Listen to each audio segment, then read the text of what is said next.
Hello everyone, and peace of Christ to all of you. Please invite your friends and let us have some good comedy time together today. Always I see Muslims in YouTube, Mohammedans, trying to refute the Christians, and I find the way the Mohammedan they try always to refute is based in a bully, the bully system. Like Mimi Hijab here want to refute Sajid, he bully Sajid, he bully. I mean, they bully each other. Because their God is a bully, their prophet is a bully. Their God himself, he made a chapter, which is 3 verses, bullying the uncle of Muhammad.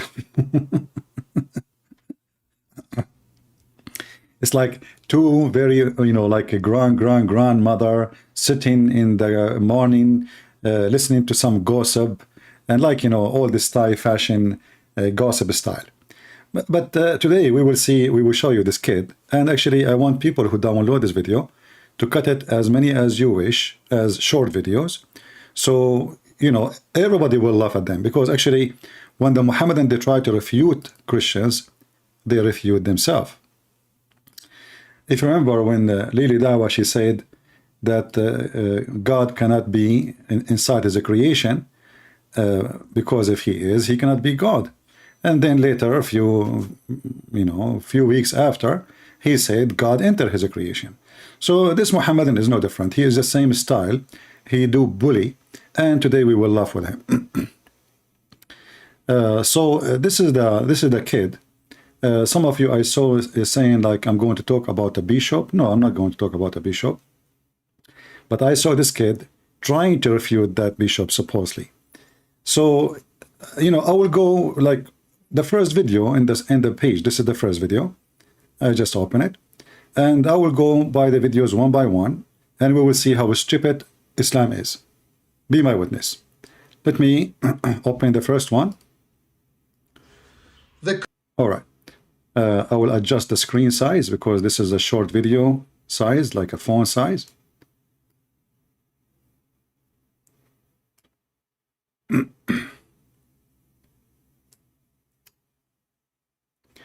So supposedly he responding now to a Christian saying Muhammadan Shahada is nothing but shirk.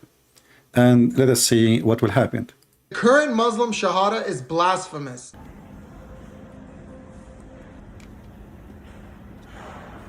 Take your time, bully boy. Isn't it you associate the name of Allah with the name of Muhammad? This is what Shahada is. And not only that, you say Allah and his messenger know best, which means you associate the knowledge of Allah with the knowledge of Muhammad. He did not like it. The current Muslim Shahada is blasphemous. What is your answer, potato? That's it? You move your eyebrows? You sound like Jibreel. Let us go to the second video. Eyewitnesses to Jesus that will just somehow magically believe it. Rumsey, there's a reason why we claim that the Gospels are eyewitness accounts. It's because they are.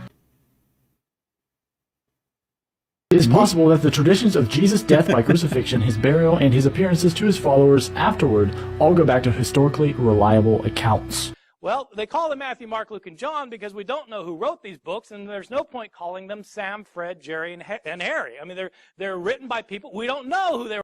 Just to show you how stupid the Mohammedan. Isn't it? This is the same guy who said that Jesus was crucified and buried and dead. So if you want to take what he say, you idiot, then you take what he say. Do you see how stupid you are? Muslims are bringing an atheist who hate God to prove their point. However, potato, so why your stupid God, he approved the Gospel of John? What is the name of the Quran Gospel, or the name in the Quran for the Gospel? It is Injil, and that is the Greek book. Abdul. They were written by. They are anonymous. They are anonymous.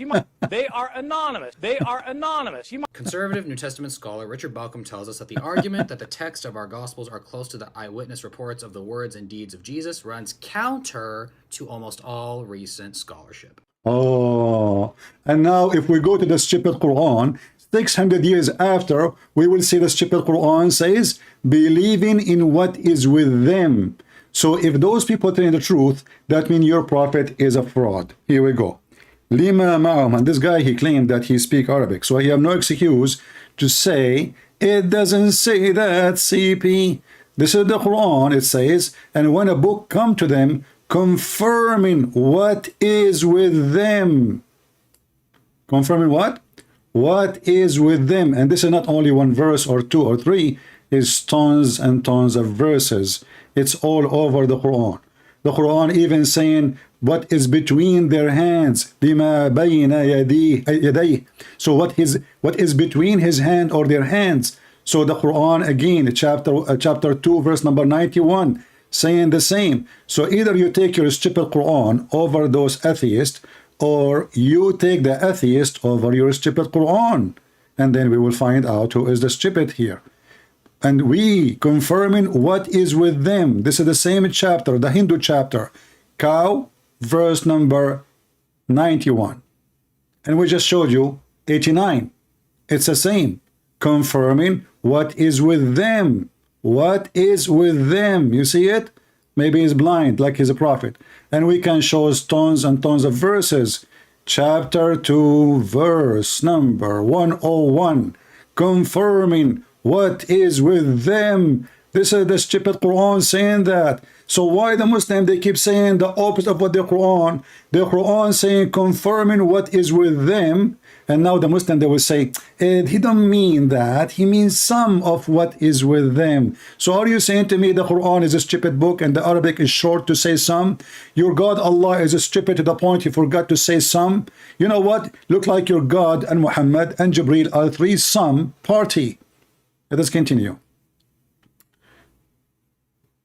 Is that the whole argument he had? Let us see.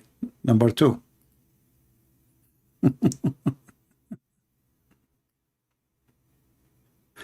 Let us continue, actually. See if you have anything. Deny it all you want, Jordan, but with 0 early manuscripts and 0 uninterrupted. 0 early manuscript. None of those will say, actually, this guy himself, Borat, he said there's no book in the world have manuscript as the Bible. You are a scumbag like your prophet. Next video. Who was Zainab? Zainab was the former wife of Muhammad's adopted son, Zayd. Oh, hold on, before I go, do you have even a 0 manuscript of your Quran? When the Muslim, they found a page donated by a Christian, and that page goes back to before Islam, which means the ink itself is not the same age of the page. The leather itself is before the area of Islam. And the Muslim, they went so crazy.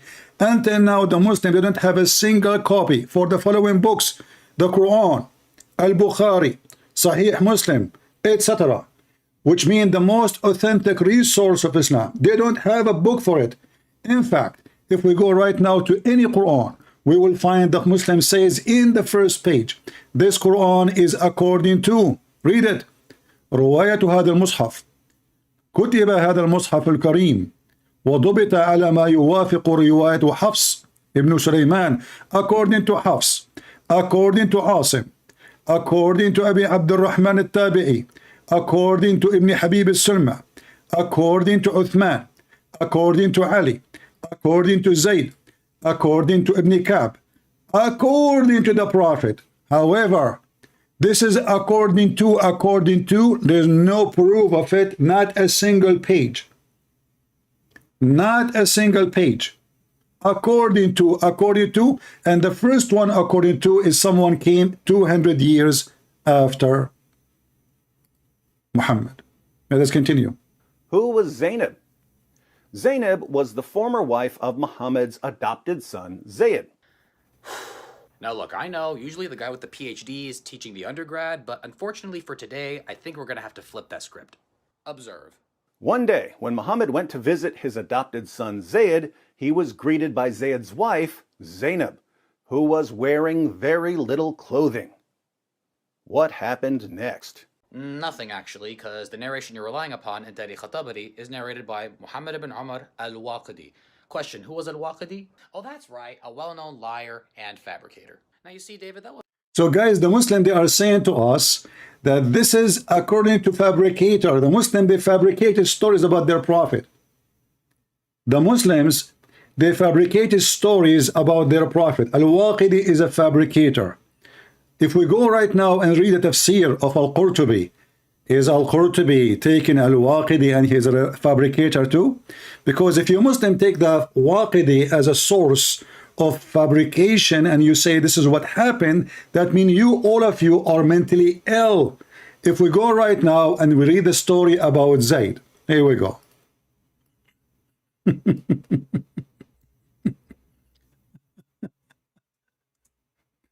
Anyone, guys, listen. They are not only they bully you, they will bully each other. Al-Waqidi is a Muslim.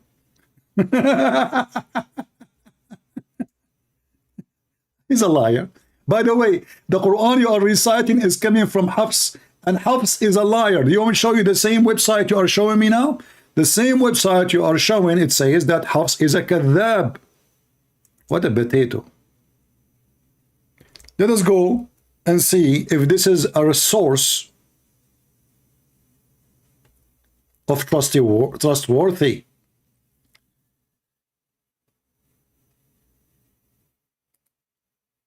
This is the official government website of the Kingdom of Jordan.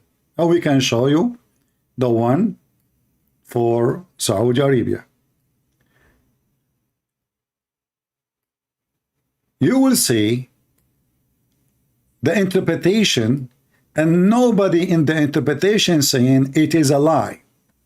So it is you who try to defend the honor of somebody who have no honor by saying it is a lie. Let us see who is the one reporting the story. By the way, if you don't like it here, we can find in different website. Hold on, forget about this one. Maybe this one is not good for you. Let us see if we can open the Saudi government website. All of those is Al-Qurtubi anyway, you know, Al-Qurtubi. Let me find the Saudi government.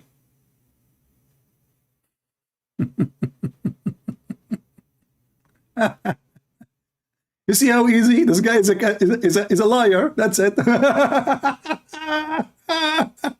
We solved the problem.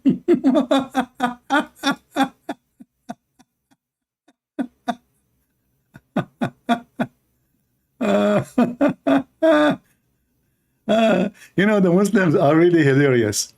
Okay, you know what? This is the official government website of Saudi Arabia.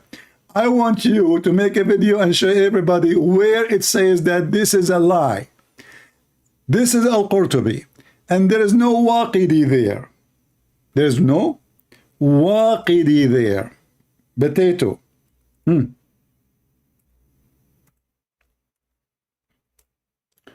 I just searched for the name Al-Waqidi in the page, and I found 0 Waqidi. So now what you will do? There is no Waqidi. We need to find a Waqidi to make the story a lie. Here we go. This is Al-Waqidi. We cannot find him. 0 in the search, in the page. So now, your prophet, he went to his own son's wife when she was home alone. And he was before screaming that Zayd is my son, and I am from him, and he is from me.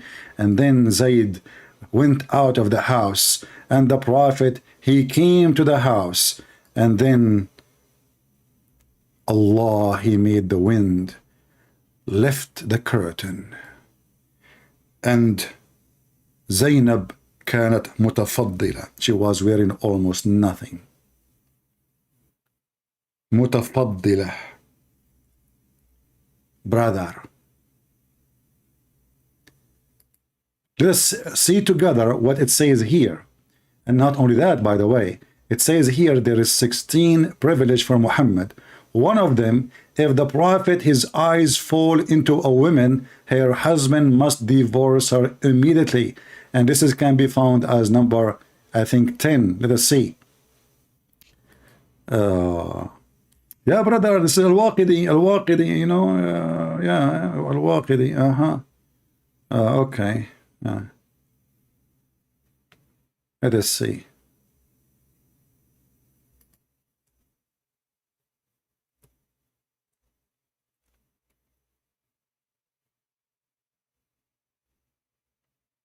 Let us see. Here they are counting the privilege of Muhammad. Number 10. If his eyes fall into a woman, her husband must divorce her so the Prophet can F her. Who is saying that? This is not Al-Waqidi, and this is confirming the story. The Prophet, false Prophet Muhammad, he saw the women almost naked. His penis get in alarm, and he said, Subhanallah, Allahu mu'allif al-qulub. So praise be to Allah, the one who flipped my heart for you. And Muhammad here, he blame Allah for him going with the wind, with the lost, you know.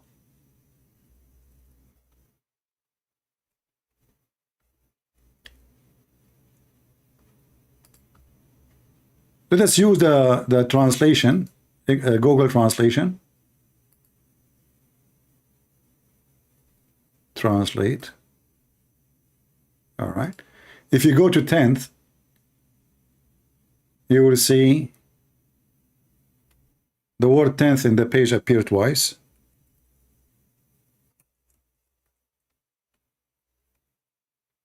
All right. Not the first one, the second one. If his sight fall on a woman, her husband must divorce her so the Prophet can F her, not to marry her. The word nikah mean to F. So Al-Waqidi is a kadhab, Al-Qurtubi is a kadhab, Ibn al-Arabi is a kadhab. I mean, all of you Muslims are a kadhab. And actually, this is what we are making the video now, to show that all of you are a bunch of kadhab, because this is all approved by you Muslims, and you will notice nobody opposing this. Nobody saying no. And you will see the privilege, all of them about sex and money, sex and money, sex and money. All the privilege of Muhammad. All the privilege.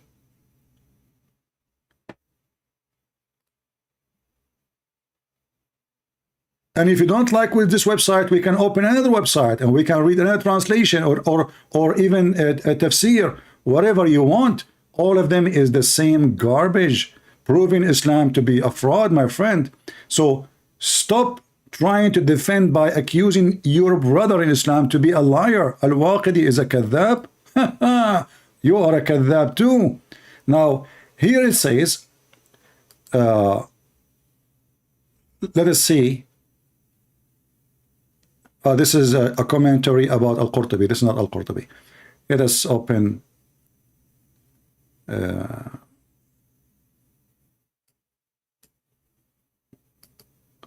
And they are describing even how Allah left the curtain by the wind.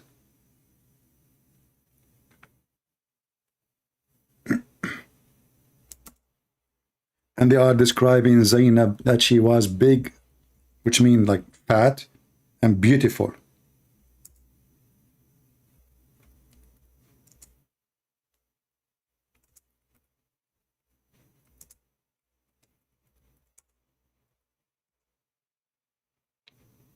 Here we go. How Zainab she look like? Let us see. Why Muhammad he like her?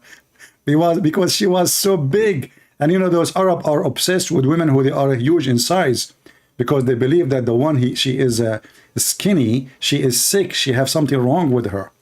So if we go down here, we will see it says that Zainab كانت بيضاء جسيمة من أتم نساء قريش فهويها. So the Prophet, once he came, فأبصر زينب قائمة, he found Zainab standing, and she was so white, big, huge, and beautiful, from the most perfect, beautiful women of Quraysh. So he has lust for her. And he said, Subhanallah, Muhammad making Allah is the reason for his lust against a married woman. She is a married woman to his own son in adoption, imagine. And he is flirting with her in the house. Where? In the house, not in the street, not in the house when the husband is not there. You see how trustworthy? Let me use the Google translation. And I will post the link for everybody so everybody can see it. Potato. Al-Waqidi is a liar. We solve the problem. You see how Muslim they can refute you in 2 seconds. Yeah. Al-Waqidi is a liar. Al-Qurtubi is a liar. Al-Tabari is a liar. Ibn Ishaq is a liar. Ibn Kathir is a liar. Everybody is a liar. The Prophet got busted.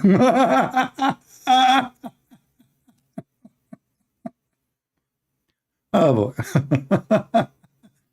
Let's see the translation here, if the translation will come correct. But maybe it's better to copy it, to copy the translation, because I don't see the translation coming right. Not only that, Zainab, she said that each time after the Prophet he flirted with her, each time Zayd wanna have sex with her, Allah, he made his penis swell. His penis, what? This is the miracle of the penis. People take a note.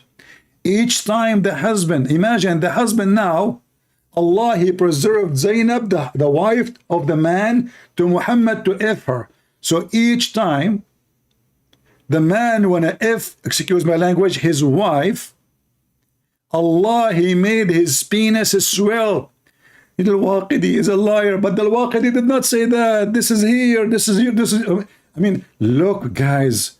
I mean, you see, those Christians accusing the Prophet of lies. And Zainab, you know, when the Prophet went there, he put his head in the floor. He did not look at her ass. May Allah ask her.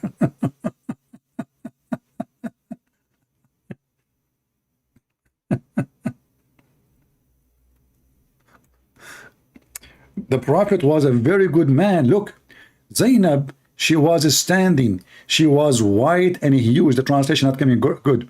White and beautiful, from the most perfect women of Quraysh. Zainab, she heard Muhammad flirting, not a glorification. You know, Muhammad, he's saying, Subhanallah, Mu'allif al-Qulub, praise be to Allah, the one who made my heart. He is accusing his God that he is behind his fornication. Because Muhammad, he said in the hadith that fornication have many ways. Fornication of the eyes, fornication of the hands, fornication of the feet, and fornication of the penis or the vagina. Now Muhammad doing fornication in this moment with the eyes and the tongue. And he is accusing his God that he is behind that fornication. It is Al-Waqidi. Let us go to video number 2, 3, whatever it is. Let us zoom in. So guys, when you make those videos, you have to make them, try to make them shorter, you know, like cut them pieces, each topic alone. But you see how he solved the problem? Al-Waqidi is a liar. All Muslims are liars. Allah's messenger. Whenever you have that, those two words, there's this little Arabic inscription. Sallallahu alayhi wa sallam. Interesting. But Allah, the name of Allah, doesn't get that. Did it ever occur to you that we don't say Sallallahu Alaihi Wasallam after Allah's name? Because Allah's name is in that very sentence. I mean, you hit the guy in the belly, in the belly button. Look at this look. Then Allah name in that very sentence. Abdul, he's asking you, why you don't add something to glorify your God after his name, but you add something after Muhammad's name to glorify Muhammad? Which one is more important? The smart you said that Allah name come after Muhammad, which means Muhammad is first and Allah is second, and Allah is just a decoration to make Muhammad more sexy, and you know it. Do you see how stupid you are? You just confirm what he is saying. He is asking you, how come you glorify Muhammad by saying that Allah and the angels are praying, not send the blessing? Because all Muslims, they say, let us see if he will say that or not. Hold on. Oh, you didn't notice? Listen carefully. Listen carefully. Sallallahu alayhi wa sallam. Salah mean pray. Allah, he pray on Muhammad. Why? Who is the God? And Allah, he pray to who? And if you say that mean a blessing, that will be more stupid, because the verse says, Allahu wa malaikatahu yusalluna ala nabi. Allah and the angels praying on the Prophet. Go watch the debate with David Wood and Mimi Hijab. Muhammad Hijabi agree that Allah he pray for, not to. Next. So academic, who defines what's normal and what's not normal? Who defines that? Who defines what's normal and what's not normal? Yeah. Basically, you define what's normal and what's not normal. So it's subjective. That's it. That's first of all a stupid answer from a Muslim, because according to Muslims, it is not you who define what is normal or not. It is Muhammad, because you are a slave of Muhammad. So if Muhammad he say you drink camel urine, you drink it. But all of us we knew that drinking camel urine is nothing but eating shit. Shit have two forms. One is a liquid and one is a solid. You Muslim drink the liquid shit and you make it normal because Muhammad says so. So it is not you who define. You are just a slave, like a tail behind a dog. You don't decide where to go. The dog go, the tail follow. Yeah, smart. Now, so now am I? This is This stupid. verse was revealed regarding the stoning of adulterers. Nothing you said about the context of that verse undercuts my original point. I'll gladly break it down for you. Break The it. Jews at the time had an issue, so instead of using their own scripture, they decided to go to Muhammad, peace be upon him, to solve the issue for them. So the Quran, when describing this, says, "Why do they come to you for judgment when they already have the Torah containing Allah's judgment?" Think of it this way. Imagine I was to ask a Christian for some advice, and the Christian would respond with, "Why are you coming to me when you have the Quran containing Allah's judgment?" Would we then understand that Christian to be saying that the Quran is reliable? And That's a good one. And this is why you will not find a Christian saying that to you. And now you got your prophet busted, because in the Quran, Allah said to Muhammad, if you have a doubt about what we sent to thee, go and ask Christian Prince. Based on what you said, it is stupid to say to somebody, go and check your book, and his book supposedly it's not valid, and this is what he is saying to you. And now we find that Muhammad himself was advised by the funny Allah, Aka Muhammad, if you have a doubt about what we sent to you, go and ask the people of the Torah and the Gospel, chapter 10, verse number 94. And now, what you will say? Continue. Different one. You look like funny, you know? in fact, I'll use you as an example, because you yourself in your own video said, Allah says to Muhammad regarding the Jews, hold on, did you just say Allah says to Muhammad? Are you now admitting that the Prophet Muhammad received revelation from Allah? Oh, I got you. Are you admitting that the Prophet refused revelation from Allah? He will go victory. Abdul, don't you know that Allah, his other name is Al-Waqidi for the Christians, which means he is a shaitan? So yeah, we admit that Muhammad received a revelation from Allah. I can prove it to you in 2 seconds. Isn't it your prophet, he said, that he received command from shaitan? And this is the hadith. And don't tell me now Al-Waqidi saying this hadith. This is very accurate. I know, you will say to me Al-Waqidi now, the Al-Waqidi, anything now. Who is the one who command Muhammad? Shaitan, the devil. He command me not, but to do good. Do you see it? Maybe you do not know how to read, as you Muslim claim about Muhammad. Who command Muhammad to do good? Shaitan. But who is the devil who do command Muhammad good? I mean, have you ever heard of a shaitan? He is a good shaitan? Do you Muslims have a good shaitan and bad shaitan? Now he might say to you, oh, it says here, it says a genie. Abdul, here we go. The hadith, it says shaitan. Shaitan. Shaitan. Even the title of the chapter, it's about shaitan. So, good luck with that. You're a prophet, he received shaitan command. And command from shaitan, who is a Muslim shaitan. What the heck? Let's go back to the video. I mean, yeah. So today we will answer like as many we can of his funny videos, and you guys, you can cut them pieces. It's just for comedy, you know. I don't consider him someone. I mean, it just,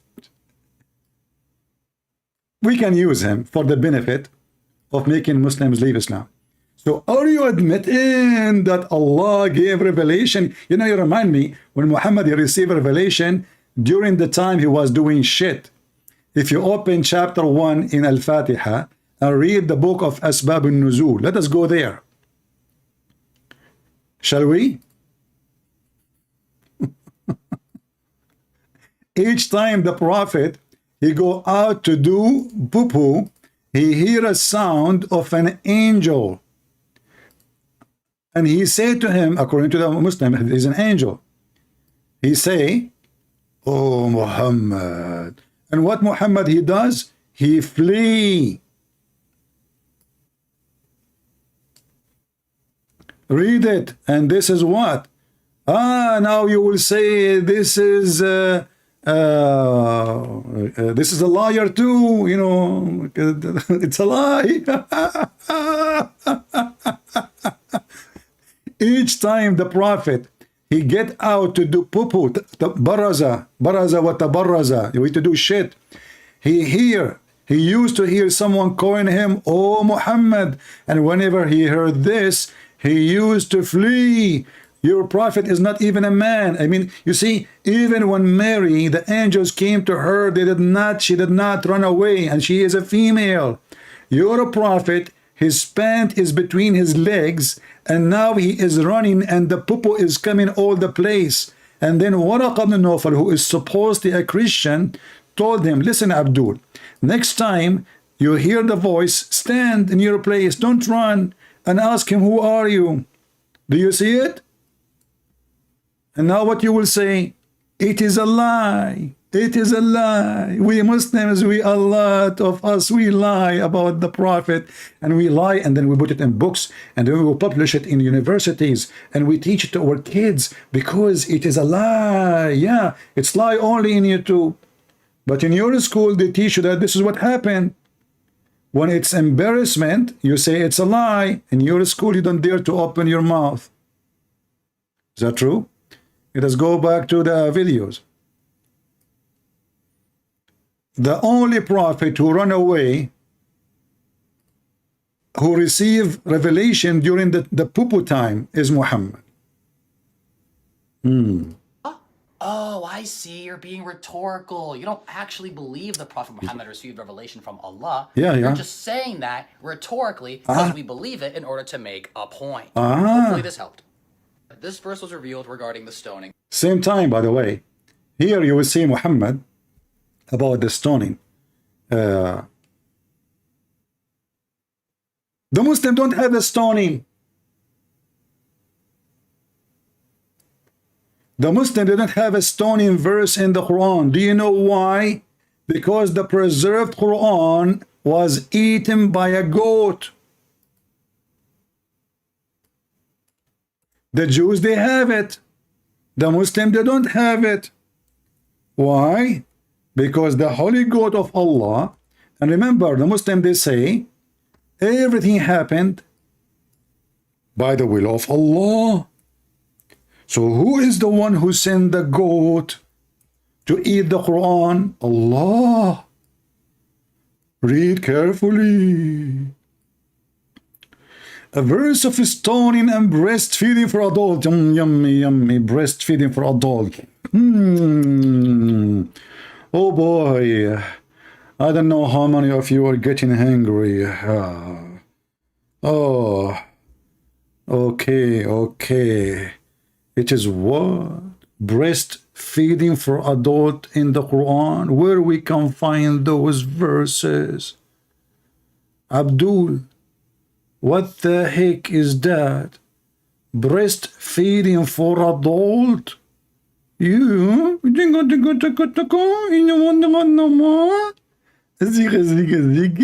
Yeah. Bad boy. So Allah, he wanna spoil the Muslims. So he told them, listen. This is a Muslim guy. He go and he found his neighbor sucking the boobs of his wife. She said to him, hold on. Okay, don't be stupid, you know. Okay, this is according to the Prophet, and today, you know, the Prophet, he said that, you know, like breastfeeding. This guy, he came, he says, can I do breastfeeding for you? As the Prophet said, peace be upon him. You know, I don't have much to pay you, by the way, but yeah, I mean, you go inside your house, you found your wife doing breastfeeding for adult, and this was in the Quran, but this is not our topic.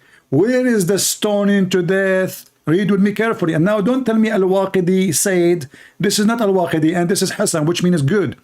It says here, the verse of stoning and breastfeeding for adult 10 times was revealed, and the paper was under my pillow. And a time sheep enter and ate it. So now we have two things is missing in the Quran. So the question for the Muslim, the preserved Quran, who can recite for me the verses of a breastfeeding for adult 10 times? Listen, don't tell me the goat ate the Quran. I don't believe it. I believe that you Muslims is the one who ate it. You don't like it. It's an embarrassment. So you decide to eat it. And about goat eating Quran, I mean, it's possible, but did the goat eat your memory?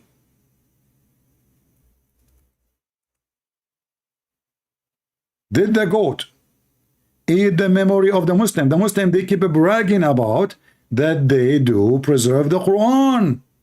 By what? By the memory of their heart. All right, the goat, she ate the Quran. Is the goat a Trojan horse who ate your memory? Waiting for the answer. May Allah bless you, goat. You must be a holy goat now, because you have a holy Quran came to your belly and came from your anus. And now the Quran became a fertilizer in the land of somebody. And this is the original Quran. Can you imagine the blessing of the poo-poo of this goat at that day after she ate the Quran? What kind of fertilizer go down in the ground? Do you think people, they collected? Do you think there's a lucky person, he hide it, and now one day he will say it in eBay? Do you think that he will use it for nuclear facility? Do you think that he will see the light of Allah through the fertilizer coming from the poo-poo of the goat? There's many options. All of them, soon they will be in the auction. And anything is embarrassing, they would say it's a lie. It doesn't say that, CP. Yeah. Going back to the videos. Oh boy. You guys, you will have a lot of videos to cut, huh? So now today we will make you have like 100 video maybe to cut short and post them online. Okay, let's go to the video number. What happened? Why the page of now? So this verse was revealed regarding the stoning of adulterers. Nothing you said about the context of that verse undercuts my original point. I'll gladly break it down for you. Yeah, we answered this one, but for some reason the page is not opening. I don't know why. The page is stuck. I'm not sure why. Let me see. It's not flipping down. What happened? Let us refresh the page. Okay. The greatest and most common cause of curses in people's lives is breaking the first two commandments. In fact, this is not his page, so let us skip this one. Hold on. Where is this verse was revealed regarding the stoning of adulterers. Many people don't truly appreciate the importance of marriage in maintaining a strong, healthy, pious society. We are trying to find his videos in his page. Let's go back. So we can answer them in order. This one, I think we skipped something. Now, Did we skip? All right. Here's playing the music. I don't want to play this one. What's wrong with this YouTube? Why it's stuck? This verse was revealed. Look like it's forcing me to watch a video before I can jump to the second video. That's stupid. You know, I can't even go down no more. Now, what the heck is that? And he's playing music like a monkey. Don't you know that the music is haram, you idiot? And you are playing music. Aidon Saeed. Playing drum. Well, let us go back to his page then, and choose one by one, because obviously the page is not letting me go through. All right. So let us go here by order from here. I have to go back and then video by video, because for some reason is not allowing me to skip to the second video.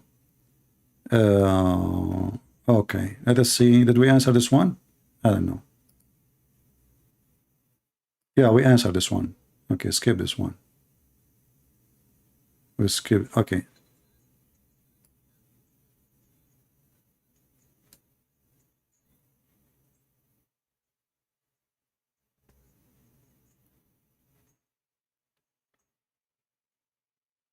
What?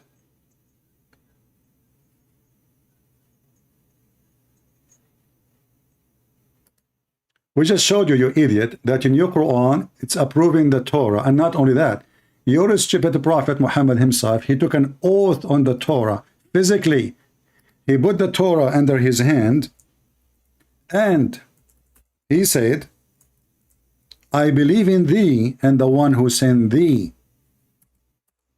So if the Torah, some or most of it changed, and then we have an idiot who his name is Muhammad, who do not even know how to read it.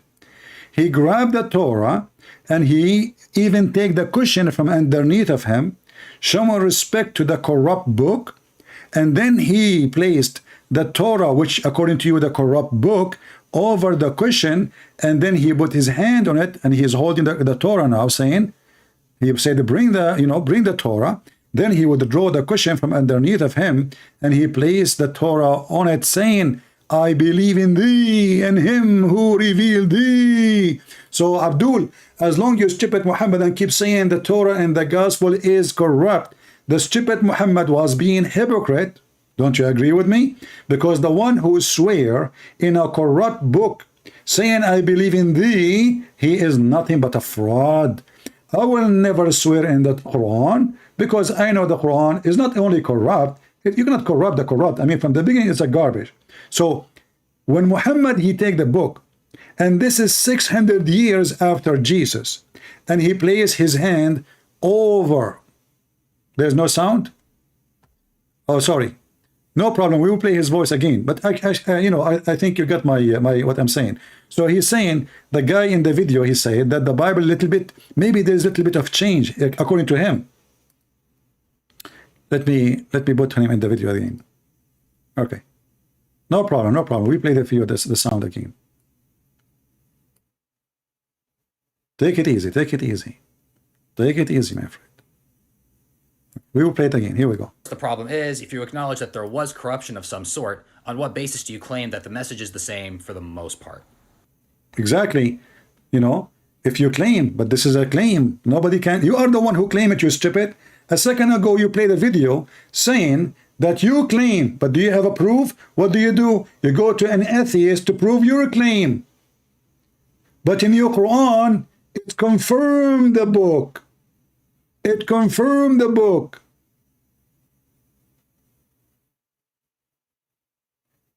In Al-Baqarah chapter alone, there's tons of verses, not to forget to mention the other verses. And now, if we ask the Muslims, is the Quran corrupt? They will say no.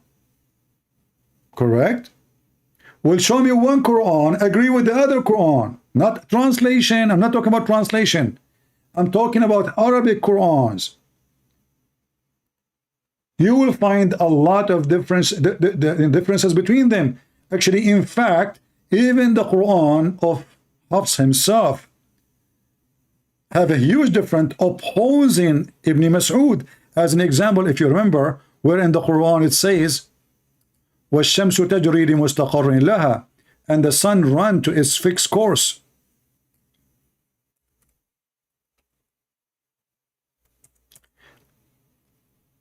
In the Mus'haf of Ibn Mas'ud, it says that the sun does not run to its fixed course. This is chapter 36, verse number 38. Let us go to Ibn Kathir. 36:38. Laugh with me. the preserved Quran. How Ibn Mas'ud say the opposite from Hafs? Because one of them is wrong. The sun run to its fixed course, and the other one saying no, the sun does not run to its fixed course. Which one? Both cannot be right. If you go down here, and this is again Ibn Kathir. This is Ibn Kathir. Read carefully with me and laugh at the preserved Quran. This is just one of billion example. وَالشَّمْسُ تَجْرِي لَا مُسْتَقَرَّ لَهَا. So the Quran here saying that the sun runs and there's no end station for it. And this is a translation. And the sun runs with no fixed course for a term. No fixed course for a term. Go up. Opposite. And the sun runs to its fixed course. Which Quran is the true Quran? The one run to a fixed course, or the one does not run to a fixed course? Here, again, you will see different Quran. And the Muslims are confused which one of them is the true one. They don't know. So they have to put them both. But they are opposing each other. There's a huge difference between somebody who go to sleep in the sentence, and the other sentence, somebody he don't go to sleep. So it cannot be the same. And when they say to you there is different reading, it's just a change of dialect. That's a lie. This is the opposite meaning. This is not a change of dialect.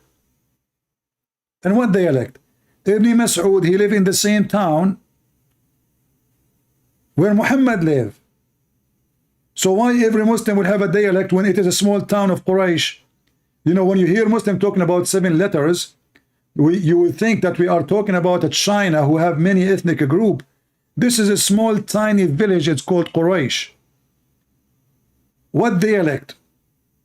And who is the one who asked for 7 recitation for the Quran? Muhammad. Do you have them? Can you recite them for us? Is the verse about stoning to death and breastfeeding for adult is gone from all the Quran, or only one Quran? As you see, Quran is a very stupid book, and the Muslims, they cannot refute except by doing the bully. Let us continue and laugh more.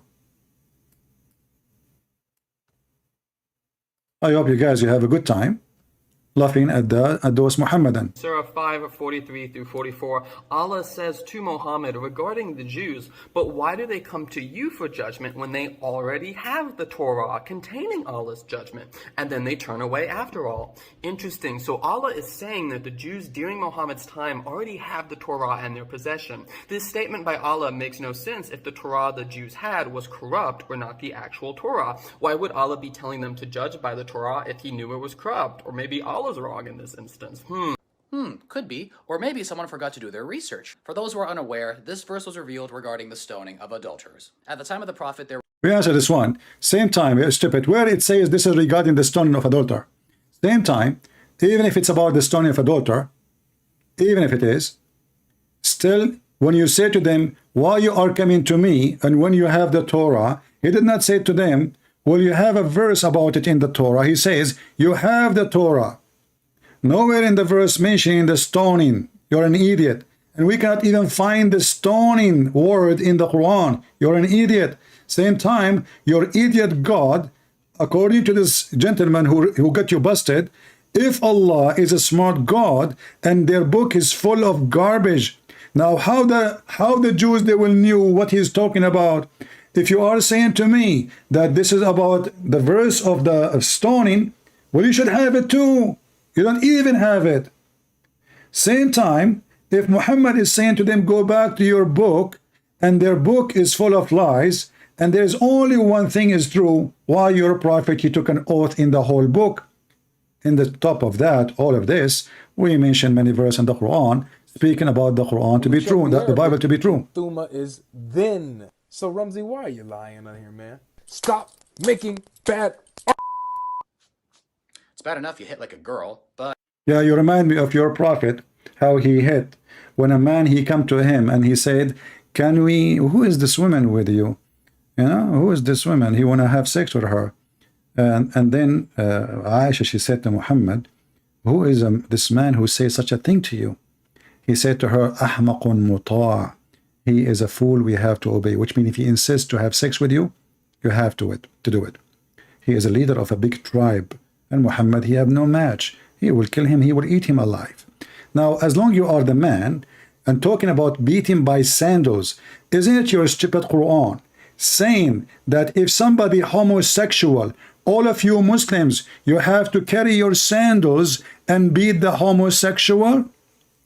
This is the Quran. And now don't tell me it doesn't say that, CP. People will laugh at you. Okay? Yeah. We go to the Quran and we will find the following. It doesn't say that, CP. Does it? No, it does not. Yeah, Christians are crazy. And now he will bring me Al-Waqidi too, you know? Yeah.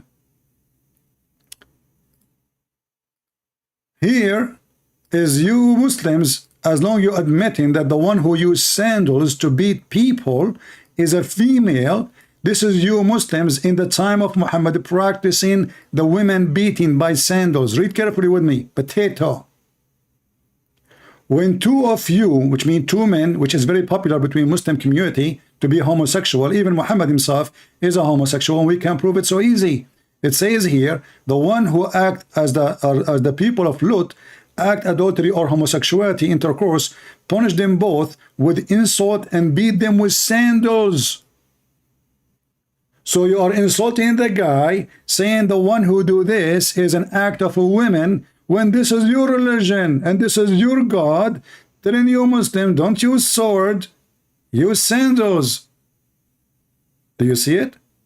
And now what you will say, it doesn't say that, CP. And now we need to ask you, where is the punishment for homosexuality in the Quran? Zero. This is the only verse speaking about homosexuality. He will say to you, it's in the hadith. Muhammad later, he lived with the Jews, he learned from them, so he said, do as the Jews they do. But there's nowhere in the Quran it says, what is the punishment for homosexual? As you see, just heard them. And if you beat a homosexual with a sandal, he might get excited. Abdul, like your prophet. Let us back, go back.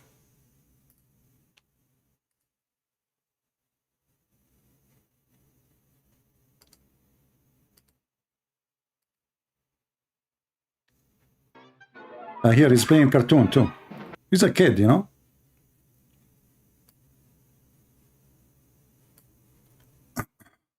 I don't know why this is stupid YouTube keep, you know, like freezing.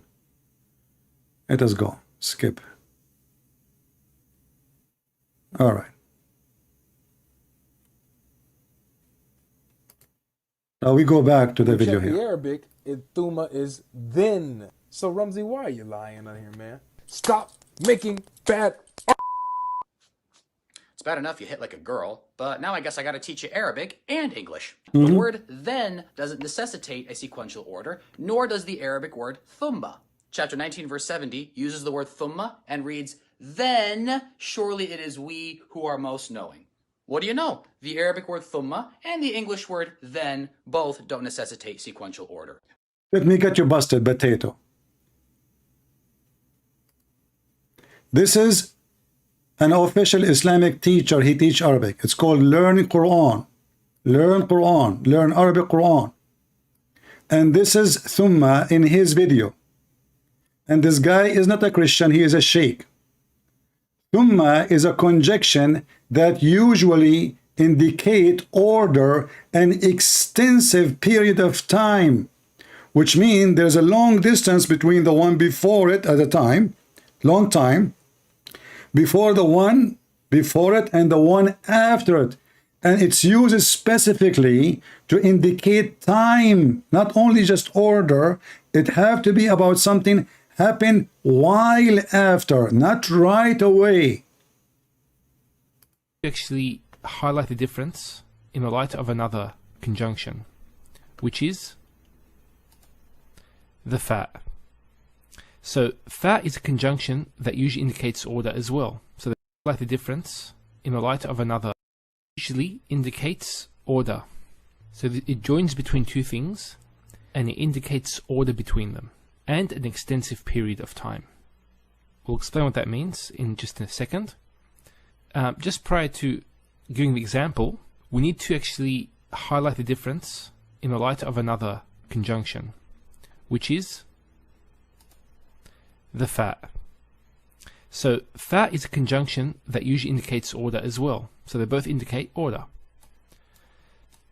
The difference is that thumma indicates an extensive period, while fa indicates a brief period. So who is the stupid who want to teach them Arabic? You remind me of Mimi Hijab, who want to teach Arabic and Hebrew to David Wood. Haha, I know this is coming. I'm going to teach you Arabic and Hebrew. And what? Elijah mean God is with us. So the potato you who's trying to teach somebody Arabic, obviously you do not know Arabic. And that will make Islam funny and stupid. Why? Because if we go in the Quran, we will find the following. When Allah was creating the earth and the heaven, the idiot Allah, he keep using the word thumma. Read with me and laugh.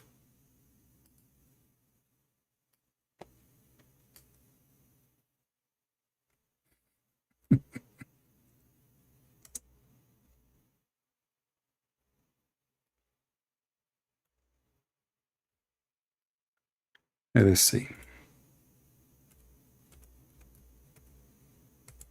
You see, the Muslims, they want to teach you Arabic, brother. I mean, what you can say, you know, what you can say.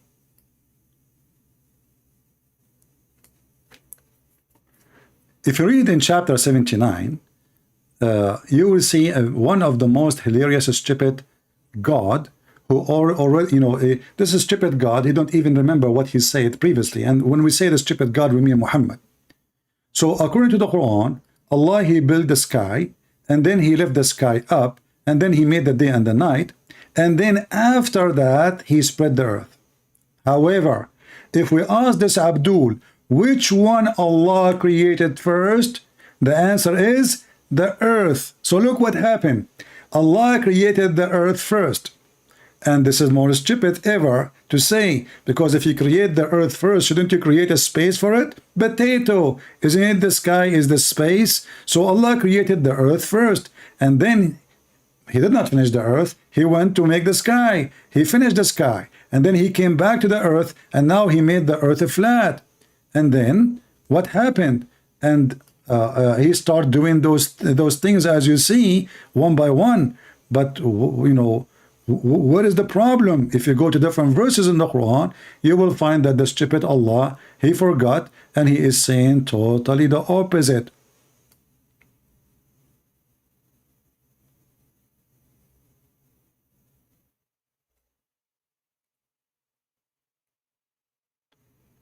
Okay.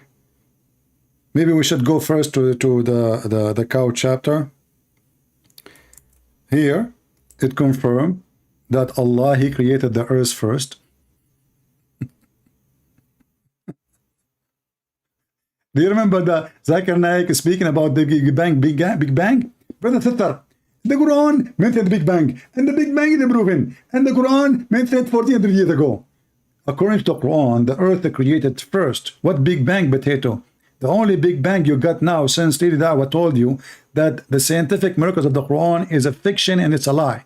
He who created for you all that things in earth, moreover, he designed, comprehend the heaven. So look what happened. It says in this verse that he created everything in earth. But the other chapter saying no. He come back and he start walking in the earth and he put mountains. Here it says he created everything in the earth and then he went to the sky. There it says no. He created everything in the sky. He left up the sky. he made the stars and the moons and the day and the night, and then he started working the earth, and then he created water and grass and trees, and then he put mountains. Are we done? No. Let us go to other verses. The stupid Muhammad gift keep coming. He never ended, brother. If we go in the Quran, where it says,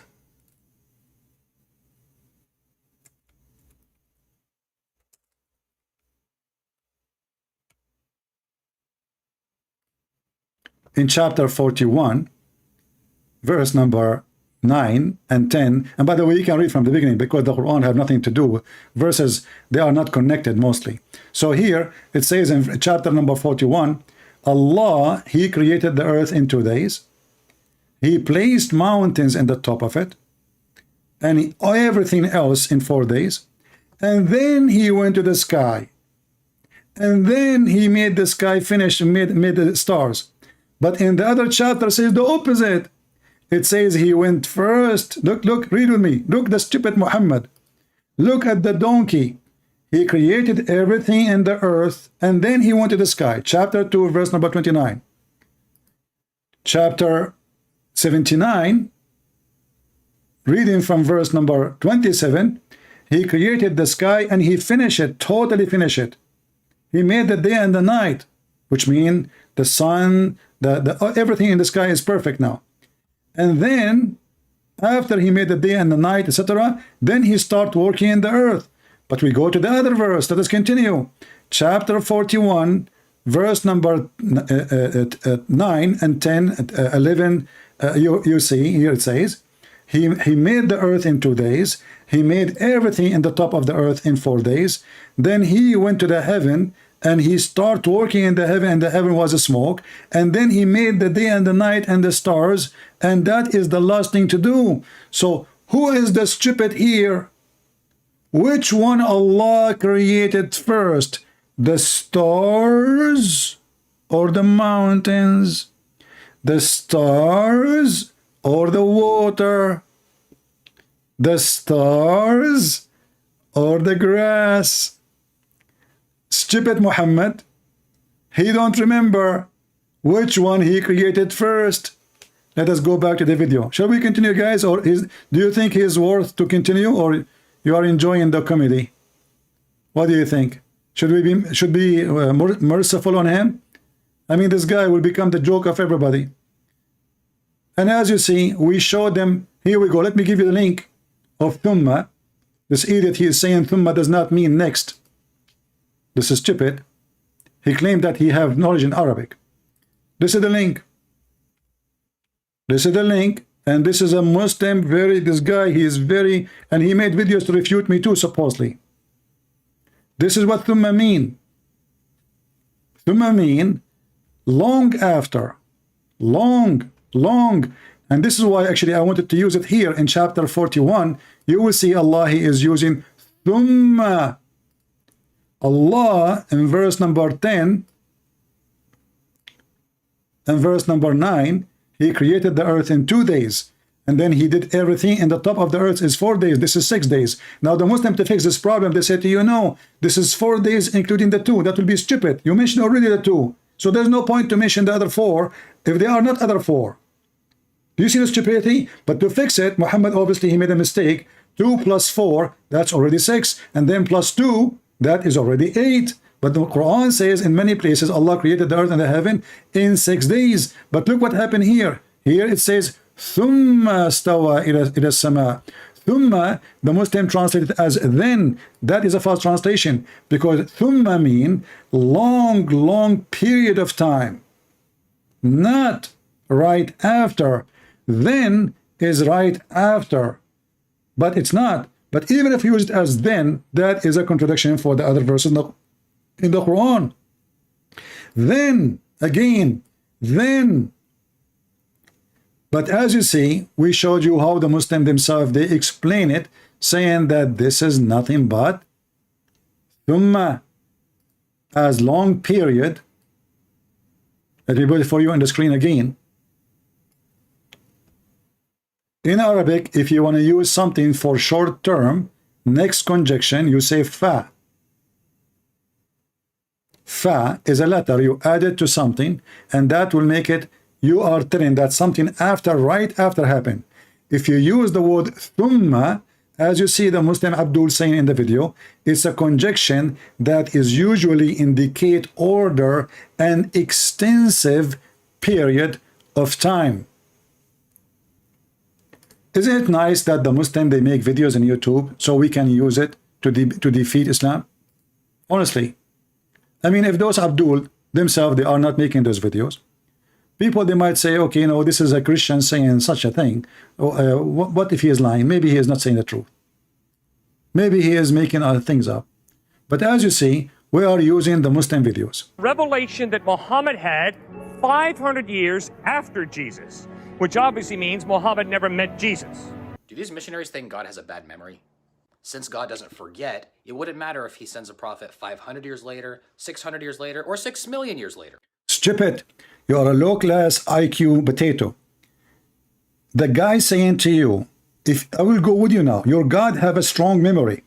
But don't you think your God, his memory is so slow to the point, he wake up 600 years after Jesus to remember that he should have sent a man, his name is Muhammad. So the stupid you, claiming that your God have a strong memory, but the strong memory of Allah did not get activated until 600 years pass. And, oh, I forgot, man, I forgot. The Christians, they are worshipping the wrong God for the last 600 years. Man, I should put note in my screen. You know what? I have a note here. I have to do breastfeeding for adult 10 times. Okay, what is this note here? This note is says Muslim should drink camel urine. I remember that. Okay, what this note here? Oh, a Muslim woman, if she divorced 3 times, she have to F a new husband before she come back to the husband. What is this note here? Oh, this is note dirty. It's so old. Where I don't know. Oh, this note is 600 years ago. Hey, Allah, don't forget, you idiot, to remind the Christians that they are worshiping the wrong God. Jesus is not God, okay? Huh? Man, I forgot it. Man, covered by dust. I apologize, I apologize. So the stupid you, instead of saying the opposite, that your God obviously don't have a good memory, your God is an idiot, he slept for 600 years, and not only that, Allah is the one who deceived the Christians. We will see that later. Let us see next video. Revelation that Muhammad had. This is a stupid video. I had so many dreams in my life. I know what dream is, and I know what real is. And this was far from any kind of dream that I can ever imagine. I'm just curious to know if it actually gave you an intellectual reason as to why Islam is false and Christianity is true. But you know what? I want to go with you. So when your prophet, he was squeezed by the angel Jibreel. And even Jibreel did not say, I am angel. And he did not even mention his name. How your prophet, he noticed that Christianity is not true? I mean, the Jibreel, he just squeezed him. And nowhere in the Quran it says that Christianity is corrupt. Or what the Quran is saying, that the Christian, they believe in Jesus, that he is a son of Allah. But we don't believe in Allah, and the Quran itself contradicts itself, saying that the Christian believe that Jesus is Allah. If we go to the stupid Quran, you will see how stupid Muhammad is. Muhammad is so confused. Have you ever heard of somebody think that the Trinity is Mary versus Allah versus Isa? In the same time, the same stupid God, he claimed that the Christian believe that Jesus is a son of Allah. But the same Muhammad, he believed that Jesus is Allah. He believed that the Christian believe in that. All right? So look with me.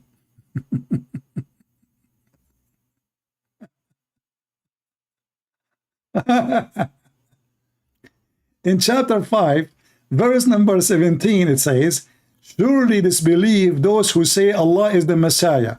And now I want to ask everyone taking hashish from the Islamic religion, if the Christian believe that Allah is the Messiah, who is the Son?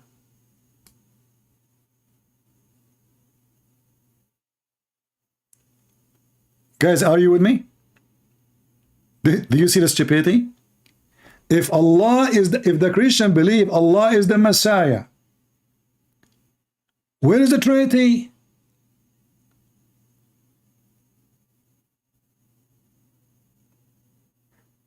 The Christian, they don't believe that the Messiah is the Father. Neither they believe that the Father is the Messiah. So when the stupid Muhammad, he say that the Christian believe that Allah is the Messiah, if we assume he is the Father, which is not true, but it is for the sake of discussion, if he is, then the Trinity is not there. That means the Christian, they believe in one person, one God. In other verse, the stupid Muhammad, he say that the Christian believe that the Messiah is a son of Allah, and the Jewish believe that Uzair is a son of Allah. Chapter 3, verse number 90. But those two verses cannot be true, because first of all, we cannot find in the whole Torah where the Jews worship a man, his name is Uzair. Not as Muslims they say, it's a claim. Can you show me one place? Can you show me one book? The Jews, they say that? No, never. It's a lie. The Jews call Uzair the son of Allah, and the Christian, they call Christ the son of Allah. But in the other verse, the stupid Muhammad saying the Christian believe that Christ is Allah. So how he can be Allah and he is his son in the same time? Obviously, Muhammad is an idiot. He don't understand not nada about Christianity. The Christian don't believe that the Son is the Father, neither they believe that the Father is the Son. We don't. This is why we call it the Trinity. So when Muhammad, he says the Christian believe that the Messiah is Allah, then we need to ask him, who is the second person in the Trinity and who is the third person? The Messiah is Allah now. If this is what the Christian believe, so who is the second person and who is the third person?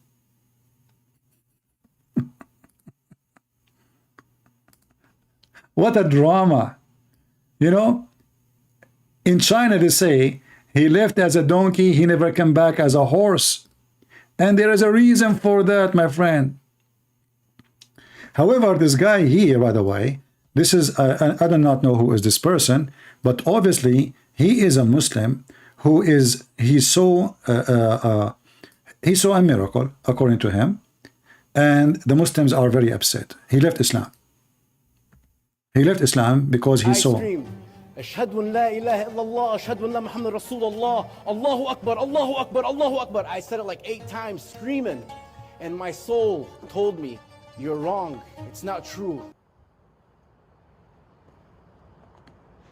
Sounds cool and all, except it's missing the part where either Jesus or some kind of angel comes along. Yeah, which one? Which one? Which one? Hey, Abdul, who is the one who came to Muhammad first time? What about the second time when he was doing shit? What about the first time ever when Khadija, she did striptease? You see, why you don't tell this guy? Let us find out if he is seeing God or an angel or something truthful.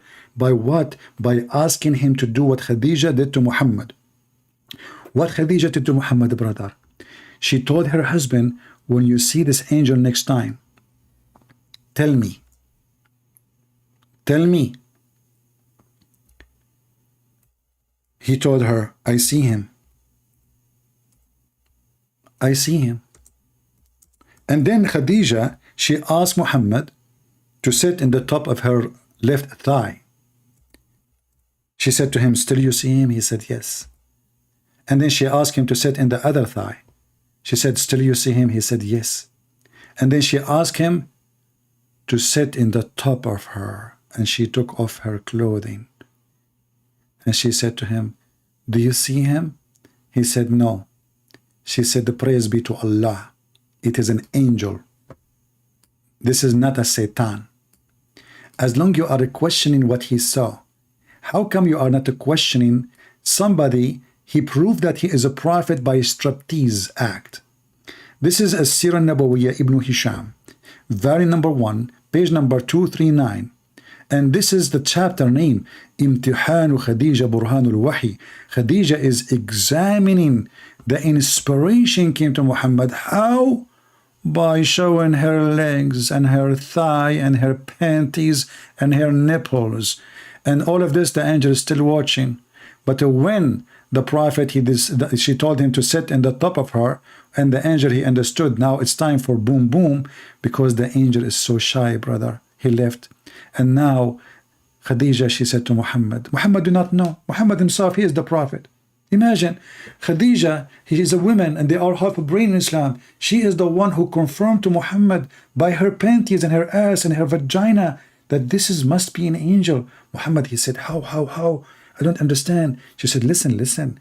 If this is Shaitan, he would love to sit there watching us having sex. Shaitan, he like porn. Angels don't. Oh. So when he sat in the top of her first thigh, she asked him, still you see him? He said, yes. You know, okay, my cousin, sit in my left thigh. Okay, here. Muhammad, he's like a baby. Okay, cute puppy. So she said to him, hey, Messenger of Allah, do you still see him? He said, yes, I see him. She said, okay, sit here in my right thigh. And Muhammad is moving like a puppy from a place to place, like a kid. And she said, do you see him? He said, yes. And then she said, he turned and, okay, turn now and sit in my lap, okay? Face me. Okay, let me take off my bra and put your hand here. Not here. Muhammad, I told you. Not now. Just wait. One by one. Put your hand here, okay? She said to Messenger of Allah, do you see him? And he sat in the top of her. He said yes. And then she took off her clothes and she said, do you see him? He said, no. She said, the praise be to Allah. This is an angel from God. Okay? So you are questioning that guy because he's so light, and the light spoke to him about Islam to be fraud. And as you see, he's an Arab. He's born as a Muslim. There is no reason for him to lie about what he saw. And now he decided to become a Christian. And now you decide to bully him instead of showing him something useful, maybe, to prove to him that he is seeing Satan. And as you see, the guy was shouting Allahu Akbar many times. So your prophet is a liar then. Because if your prophet telling the truth, isn't you Muslim supposed to, when you shout Allahu Akbar, the enemy of Allah, Shaitan, he will be terrified? So how this Shaitan who came to this man, you are claiming that he is Shaitan, not an angel, how come he shout Allahu Akbar many times and still Shaitan is not running away? Do you think Allahu Akbar expired? Like, all I see is this white light flying around me in circles fast, and I'm falling. I knew it was my guardian angel. Right on schedule, the angel shows up and tells you Christianity is true, eh? Amir, you have to listen to me. You have to tell him he can still hear you. Tell Jesus to save you before your soul leaves your body. You know what? You got me. Hi, excuse me, where's the pool? I need to get baptized. Oh, okay. Just to show you that you are a stupid donkey again. You are making bully of something your prophet could not perform. When they ask Muhammad, hey Muhammad, you are trying now to act like a Christian and trying to be the same as the Jew. So how come you don't have baptism? What Muhammad, he said, you are an idiot. You do not know what the Quran teaching, don't you? That baptism in the Quran. Here we go. According to Muhammad, Allah is the one who do baptism to Muslims. If we go to the stupid Quran, chapter 2, verse 138, just to show you that those idiots, they are kids, they do not know their religion. Chapter 2, verse number 138, it says that Allah is the best to do baptism. Who is the one best to do baptism? Allah.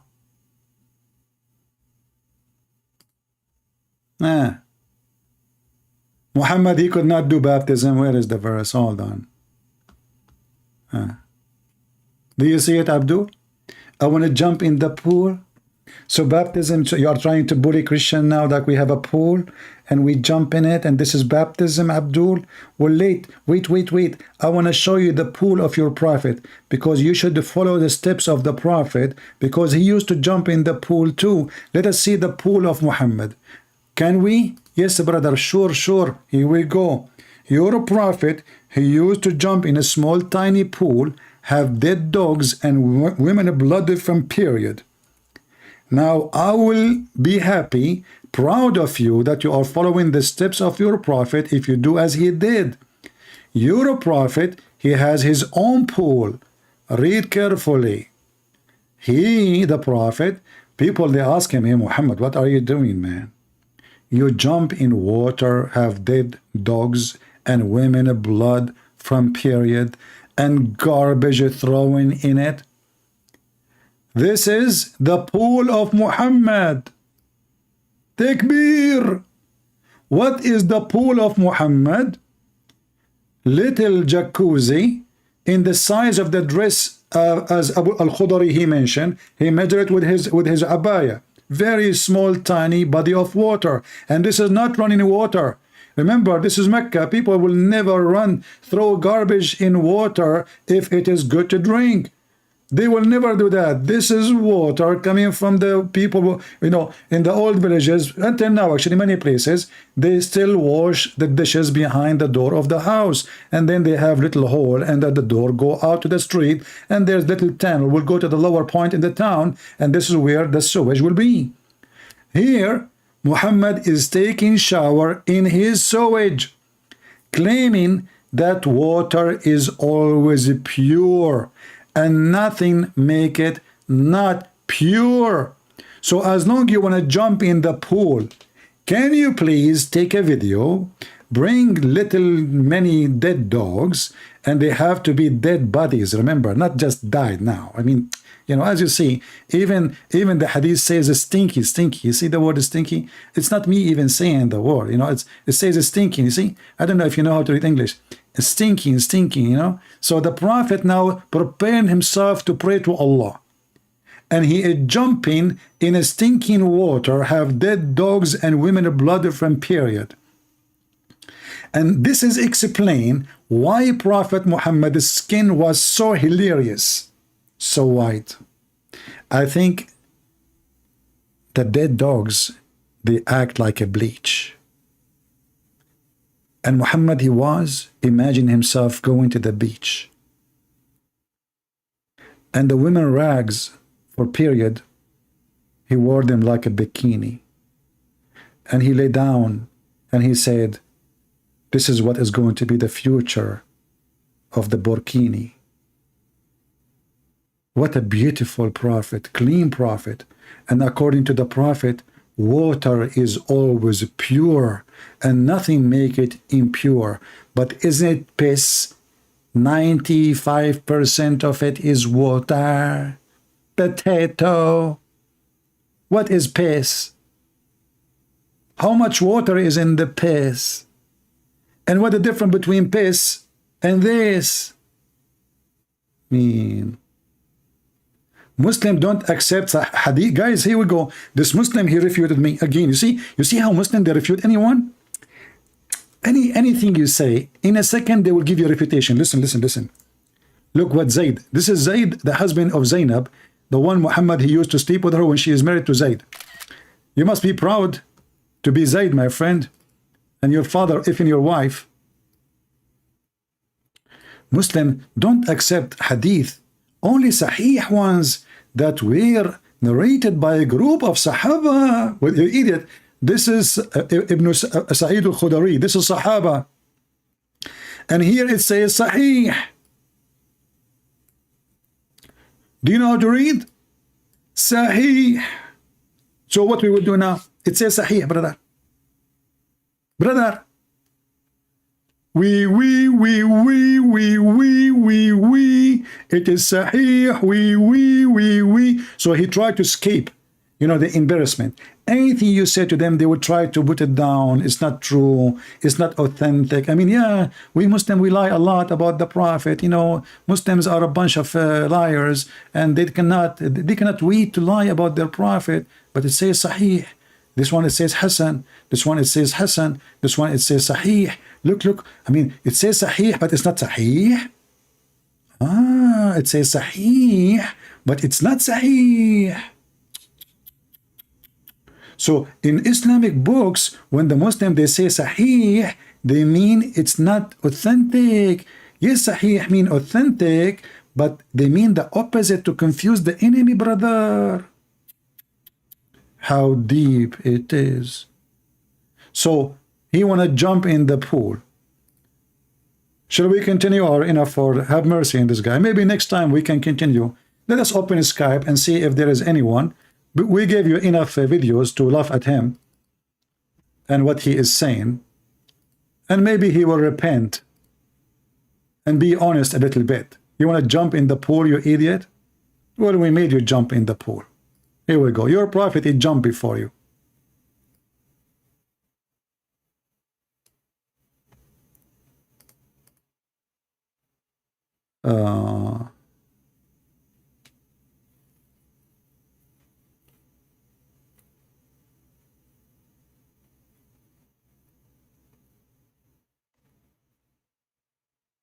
All right. Do we have any Muhammadan?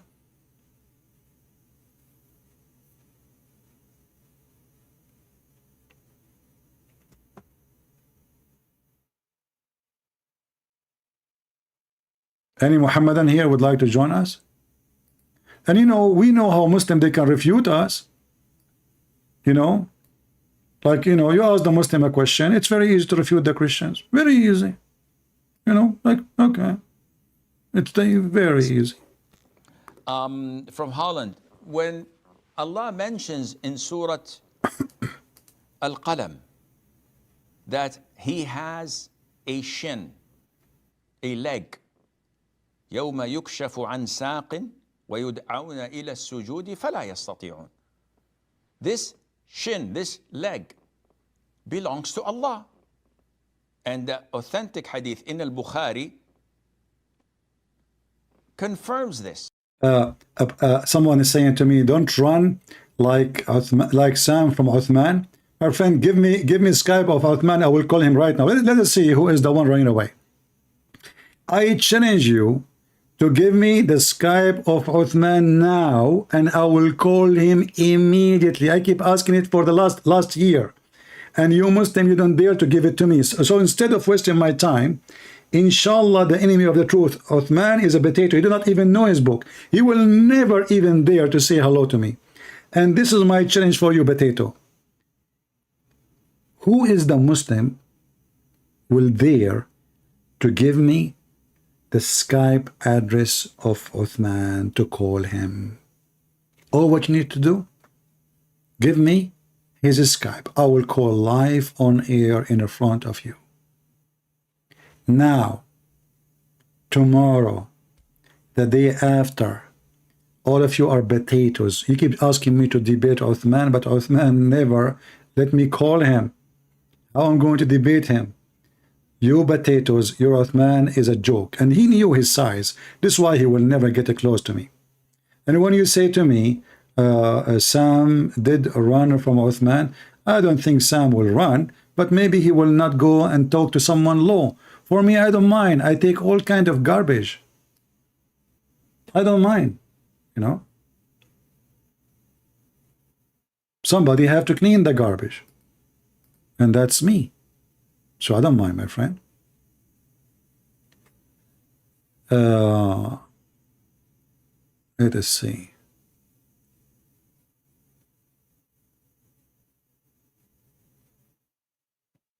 This guy is calling me Kalb.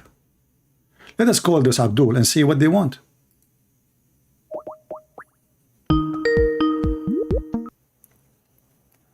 Hello? Hello, my friend. Do you have a Skype of Uthman? I'm here to defend Islam. No, you said to me that Uthman, people are running away from Uthman. Do you have his Skype so I can call him right now? No, my little son. Why you don't have a Skype of Uthman? He don't give it to you? Uthman? Why? No, I saw Sam Shimon run from Uthman. Oh, I don't know. I don't know about Sam Shamoun, but you see who is the one running away right now? Why you don't call Uthman? Why you don't call Uthman right away? Why don't you debate me? Why don't you debate me? Okay, but you are the one who said to me, Uthman. It's you who said to me in the text, Uthman is the hero. If Uthman is your hero, I can crush him between my two fingers. That's mean you are nobody. So go fly out to California. Huh? Fly to California. I'm not going to fly. I mean, you see, my friend, I have a rat in the garage. I'm not willing to go to the garage to kill the rat. So the rat, it's going to die sooner or later because I put poison there. So why I want to do that when I can kill all the rats in the world without going anywhere? So you're Wallahi, bro, you've never defeated anyone in a debate. okay. Okay, hold on. Okay, hold on. Let me ask you. You see, in the front, okay, hold on. In the front of us, we have a video about a person asking a sheikh about refuting the Christians. The Christian make fun of the Muslims, saying Allah have legs, He have hands, He have etc. How you can refute the Christian when they say to you Allah have body? It's metaphorical. You have to go to the original Arabic. Do you speak Arabic? Yes. Okay, where it says metaphorical, which book we can see that Allah have hands, it's metaphorical. I don't know which hadith or which surah. So how you are answering without knowing what is the question? You don't even know what it is. I've heard this argument before. Okay, so you heard argument. Okay, who is the one who said to you, okay, let me ask you, did Uthman, your hero, say that Allah's hands are metaphorical, or he said they are real? I don't know, but Zakir Naik said that this is metaphorical. What if I show you a video from Zakir Naik saying this is not metaphorical? Why you are lying? Show me it. I'll admit if I'm wrong, but okay, no, you will not admit. You admit you are a liar, because you said that you saw a video from Zakir Naik saying it's metaphorical. Okay, can you give me the video title of Zakir Naik saying that, and I will find the video of Zakir Naik saying the opposite, because if this is true, that means Zakir Naik refuting Zakir Naik, correct? Yeah. Okay, give me the title of Zakir Naik saying that this is metaphorical, and I will find the video of Zakir Naik saying no, this is not metaphorical. Okay, I have the video. All right, give me the title, please. Send you it. Here, I sent you the link. No, I don't open links. Just give me the title is "What does it mean Allah have hands?" Question mark. Okay. All right. So this is the video you are talking about. Look at the screen, right? Yeah. All right. What does it mean Allah has hands? Correct. 7 years ago, have 5.4 view. Correct. Yes. And this is a video 13 years ago. Correct. No, 7 years ago. No, I mean, there's other video of him posted. They are the same age, actually, but this is the age of the video. But anyway, this is the video you are mentioning. Let us see what it says. Remember, you are saying this metaphorical, right? So we should hear that. Yes. All right, go ahead. I will play the video. Maybe you will not be able to hear it, but give me, when I'm done playing, it's just 2 minutes. We will play it, and I will be back to you. Dr. Brother Zakir Naik, my question is regarding the form of Allah. Surah number 39, Zumar, verse 67. The translation says that, and on the day of resurrection, the whole of the earth will be grasped by His hand, and the heavens will be rolled up in His right hand. There is also an hadith in support of this, Sahih al-Bukhari, volume 6, hadith number 336. Can we just imagine some form of Allah? The sister asked a question and Surah Al-Zumur, it says, she's correct, Quran does say that on the day of judgment, the direction Allah subhanahu wa ta'ala will hold all the creation, and various verses in the Quran, etc. But if you heard my talk, sister, I gave you the key word. The key to this concept is Surah Ash-Shura, chapter 42, verse number 11, which says, Laisa kamithlihi shay.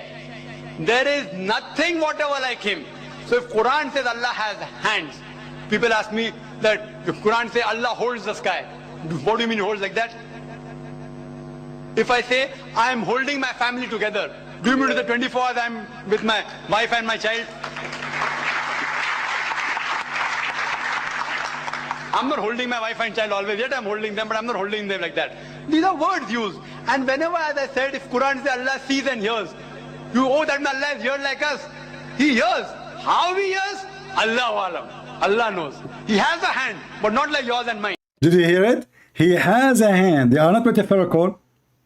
In the minute 1:38, 1 minute 30 seconds, he said, Allah has a hand, but is it like our hand? No. Exactly. Okay, No one is like but you said it's metaphorical. You said it's metaphorical. No, it's not metaphorical. It is not metaphorical. Allah has hands. Allah have a face. Listen, here we go. I will play for you the other sheikh too. And actually, I will play for you Zakir Naik himself, saying clearly that yes, he have hands. More clear. Go ahead, listen. And there is a saying that on the last day, on the day of Qiyamah, everybody will witness seeing Allah. So how do we refute that allegation? People say that the Quran itself gives a form to Allah subhanahu wa ta'ala. The brother asked the question that how do you refute the anthropomorphism philosophy, which Islam doesn't believe in, but how does Islam talk about Allah has got hands and the day of judgment you see Allah? Basically, understand what is the meaning of anthropomorphism. Anthropomorphism means Almighty God himself coming in different forms and taking those forms that you know about. So for example, for a human being will think about a human being. An animal will think about an animal. So for the animal, it's an animal, but because he's God coming in the form of an animal for an animal, even the human being should respect that animal God. So that's how we have gods in all types of forms. What you can imagine, what you can think. So therefore we say that Islam doesn't believe in anthropomorphism. The basic philosophy of the anthropomorphism, it is that Almighty God is so superior, He's so holy. He is superior, he is so holy, but he have hands, he have a leg. Let us go. To make it short, this video is long. Here we go. This is your sheikh. I will play the video too. You can watch it from your side. It says, how to refute deviant people who co-accuse us of giving Allah a figure of hands and legs, etc. And now he will say to you, you can listen to the video on my YouTube. Yes, Allah have hands, so what? I never wrote it down and I never... Wait, no, you can, it's not up to you. It's not up to you to explain it. It's not up to you. It's not up to you. Okay, listen. Listen. Do you know a guy, his name is Farid? No. You never heard of Farid? No. Okay, Farid is a friend of Mimi Hijab. He have a video of himself saying, yes, Allah has hands. Mimi Hijab himself said yes. Lili Dawah said yes. Uthman said yes. You say no. Look here, you Muslims have different God. You have a different God. Listen. Did he have hands? Listen to the video here. Listen to the video. Listen to me in YouTube. This is your sheikh, and he is a Muslim Sunni from Saudi Arabia saying yes. Don't tell me no. Who care about your no? This is your sheikh. You're a kid. Nobody count on you. You don't even know how to read your Quran. Who care what you say? Does Isa have hands? Yes or no? Did he have hands on earth? Don't change the topic. Your God have hands or not? This is part of the argument. No. My God have hands. Your God have hands. So your God is not a man. Your God is not a man. Is that correct? Is your God is a man? Yes. Okay. Is he a chimpanzee? No. So what he is? God. What I'm not asking you now. I know you call him God. I'm saying he have hands now. And the hadith says that both his hand in the right side. And the sheikh, all of them, and Zakir Naik explain that Allah nothing like him, but nothing like me too, and nothing like you. Every one of us, even the drop of the water is not the same as a drop of water, the same as ice, the same as a snow. So does that mean snow is God? No. Your God have a leg. Why he have a leg? His leg and arms, are you talking about? It's not like Jesus or Isa when he had arms and legs. This is in heaven. This is the heavenly realm. It's different. So so your God Allah have a heavenly legs. Right, exactly. What does that mean? Man can't comprehend this. Man can't comprehend that. So I cannot comprehend the leg of Allah, but why Allah call it leg if we cannot comprehend it? If it is something else, then he should not call it leg. If it's something else, you should not call it hands. It's like one. It's like one for exactly. Thank you very much. So now he is saying, guys, that the hand of Allah, like our hands, it's like one. Okay, that means it's like our hand. You just said that. In the beginning, you said to me it's a metaphorical, and now you are saying to me, no, it's not metaphorical. It's like our hands. So it is metaphorical because it's not one-to-one. What do you mean not to one-to-one? No, metaphorical mean it's not physical. When you say not metaphorical, it means it's not exist as something physical. But now you confirm that Allah have a physical form and a physical hand and a physical body. Well, Zakir Naik confirmed that. He said his hand. He said no. He said he has hands, but not like us. Exactly. Okay, but they are hands. So he have hands. He have hands. But you're assuming the hands are like our hands. That's No, you are the one who question. said, you are the one who said, like our hands. You said that. I said to you, why Allah calling it hand if it is not a hand? You said, because it is like our hand. So how it is like our hand, as an example, I have 5 fingers. How many fingers Allah have in his hand? 5. Exactly. That's amazing. So now my hand is the same as the hand of Allah. Now the question to you, why Allah have hands? Why does it matter? Why does that matter? Well, if Allah, he make things by saying be, why he need hands? Because he's interacting in a heavenly realm, and that's what he decided he wanted to. He interacting by what? Interacting with what? Huh? Interacting with what? He's interacting in the heavenly realm, so he's taking a different form. What different form? Are you saying to me? Are you saying to me that your God Allah is a grim and he changed his form? Yes. Oh, he's a grim, like in the movie. No, you're just making jokes. I'm not. I'm not. I am not. You are the one who said that Allah he changed his form. But you're making jokes. I make joke as I want. You are the one. You are the one who said. You are the one. You are the one. You are the one who said yes. Allah he changed his form. Yes. Don't change topic. Don't change topic. No. We have one God. Even your stupid Quran says the Christian believe that the Messiah is Allah. Are you saying the Quran is stupid? No. Where's that? Show me the hadith or the surah. Show me it. This is da'if. This is da'if Quran.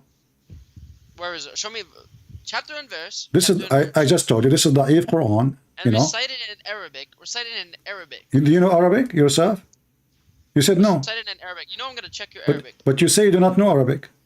When? I know I do. You just said to me you do not know Arabic. How a person? What about you call Uthman and let us see who speak Arabic? Uthman the Sheikh and I am. Call Uthman right now. Do you know? You're scared of Uthman. You're running. I see. I keep asking you to call Uthman and I'm running from Uthman. Do you see how it works? Listen, I'll call in tomorrow or 2 days. I'll get. No, you call him right now. Right now. I want to talk to Uthman right now. Go ahead, call him. No, he's sleeping right now, probably. What sleeping, you idiot? This is he live in California. They are 3 hours behind. They are 3 hours behind us. They are. It is 10:23 right now here. It is still very early afternoon in California. Call him. He's doing da'wah. He's probably doing da'wah. No problem. This is da'wah too. This is more important. I'm sending him a message. Listen. Okay. I'll send him a message. Okay. Hold on. You said you will send him a message. That means you have his phone number and you have his Skype. Is that correct? Not his phone number, but I have him on Skype. Okay. Can you give me his Skype right now? Not now. Tomorrow. No. Give me his Skype. Give it to me. I will text him. Oh, you're so obsessed with him, dude. You are the stupid one who came to me and you keep talking about Uthman, not me. I did not mention Uthman. Abdul, isn't it you who said to me? My name is Saleh. You are Abdul. You are Abdul. You are a potato. Here we go. I challenge you. Listen, you came to me. You said that Sam he ran away from Uthman, which is funny to say. Yes. And okay, let us see who is running from who. Let us see who is running from who. Give me the Skype of Uthman. Now. Message Uthman today. Give me now. Give me Skype of Uthman. I want to call him right now. He's just gonna block you. He will block me. That means he's a potato. Yeah. No. What? You haven't pulled up the video of Samsung running. You want to pull the video up? Listen, potato. You just said Uthman he will block me if I text him. So who is the one right away? He doesn't know who you are. How is he? No, everybody know who I am. I will tell him I'm a Christian prince. Don't worry. And anyone can make a fake account. I will leave a voice message for him too. I will call him. Right now. In the middle of the night. Give me the Skype, potato. Give me the Skype right now. Give me the Skype. Give me the Skype, and Allah will reward you virgins for that. Go ahead. Oh wow, you're insulting the Quran now. I insult the Quran every day. Don't you know? I insult Quran. I insult Muhammad. I love them. No. Don't insult the Prophet. Don't make a mistake. Okay. Because if you do, I will destroy Trinity. You will destroy Trinity? What you would do? You will use what, like spray or something? What you would do? You know? Listen. Don't change topic. Give me the Skype of Uthman, potato. Why you are scared? Nope. Why? I will pay you. How much you want? I don't need money. I only need Allah. I will pay you $100. I promise in the front of everybody. You open an account in Patreon. You give me the account of Uthman. I call him. He speak to me. I will give donation to you $100. I promise in the front of everybody. First of all, I don't trust anything a Christian says. I'm not asking you to trust you, but I'm not asking you to trust. I'm saying give me the account of Uthman to call him, and I will give you $100. I don't need money. I only need Allah. I made that clear. Okay, I will give you 100 Allah. Here we go. There's only one Allah. Okay, there's many Allah. Okay, you see, you're running away. You don't want to give me the number of Uthman. Obviously, Uthman, your stepfather is a coward like you. Listen. Okay, I will say the Shahada. All right. You want to say Shahada? Say it. There's no stupid Muhammad but stupid Muhammad. No. Well, I mean, the Quran says the Quran says that Muhammad is stupid. Look, in the Quran it says, you said to me, show me where it says in the Quran that the Christian believe that Jesus is Allah. Well, this is chapter 9, verse number 30. So your prophet is stupid, because if the Christian believe that the Messiah is Allah, so where is the Trinity?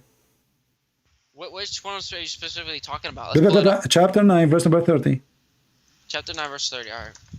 So you want to give me the number of Uthman, the Skype of Uthman?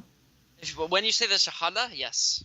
In Arabic, then yes, absolutely, I will do that.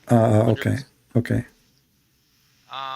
Even if the vilest sinners worship me with exclusive devotion, they are to be considered righteous. Abdul, do you know how to read? What are you reading? Chapter 9, verse number 30. Oh, okay. Sorry, that was something else. The Christians say the Messiah is the son of Allah. Right? Okay. So here it says the Messiah is the son of Allah, correct? The Messiah is the son of Allah. Okay. Yeah, it says the Christians say that. Okay. But do the Messiah say the Christian? They say the Messiah is Allah? No, they say the Messiah is the son of Allah. They don't say the Messiah is Allah according to the Quran. That's what they say. Okay. Read with me this. You can see my screen, right? Your screen? Yeah.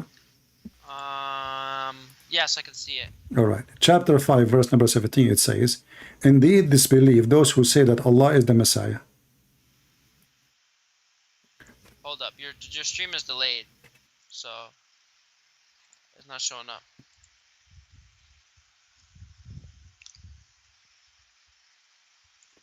Somebody asking me how to say Shahada. You say there is no stupid but Muhammad, and his God is more stupid than Muhammad.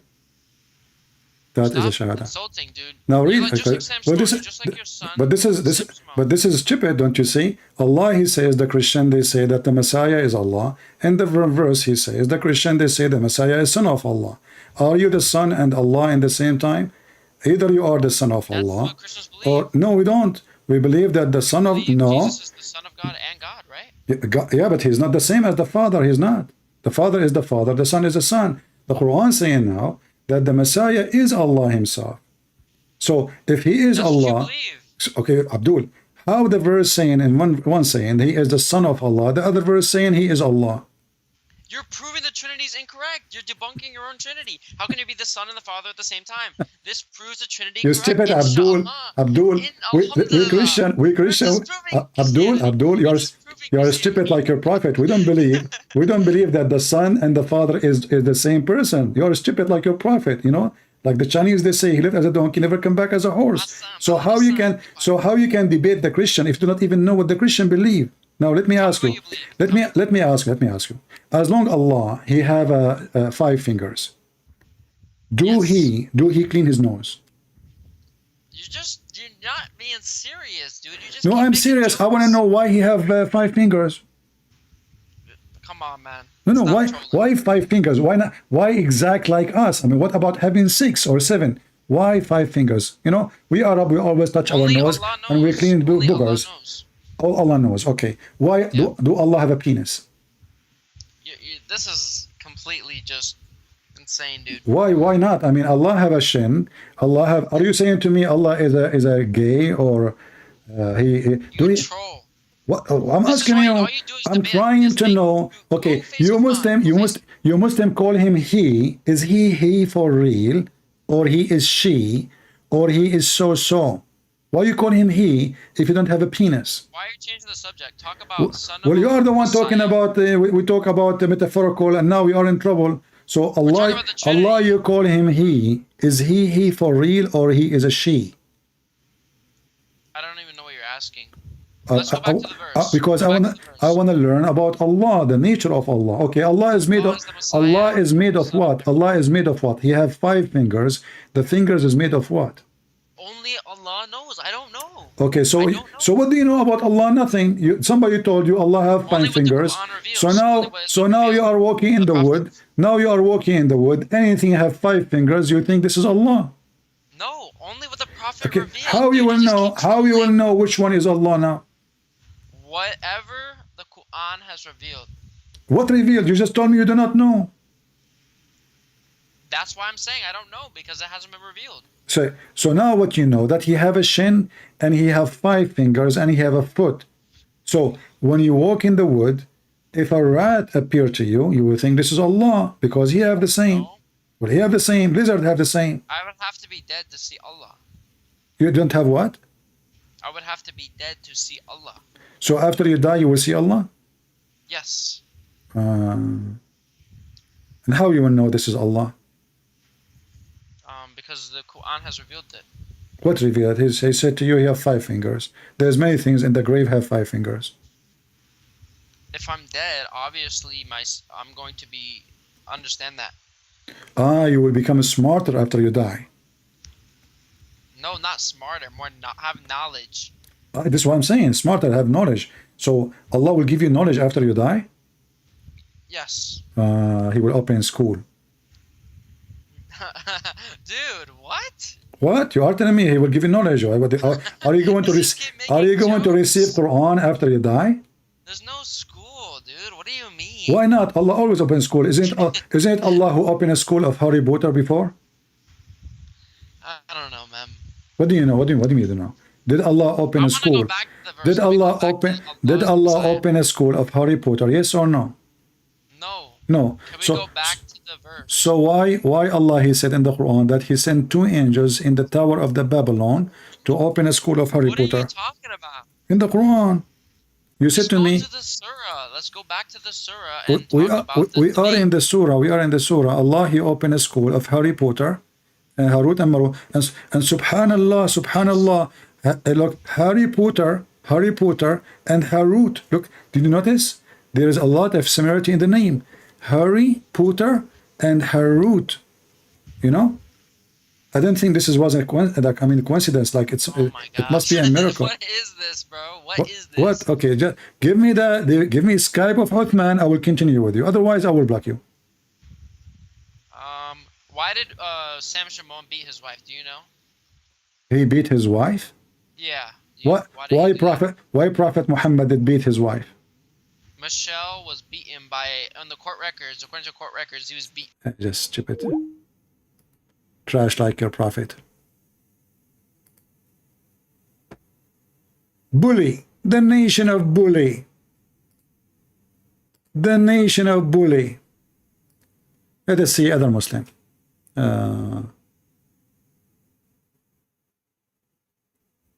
Okay, I think this guy is an ex-Muslim.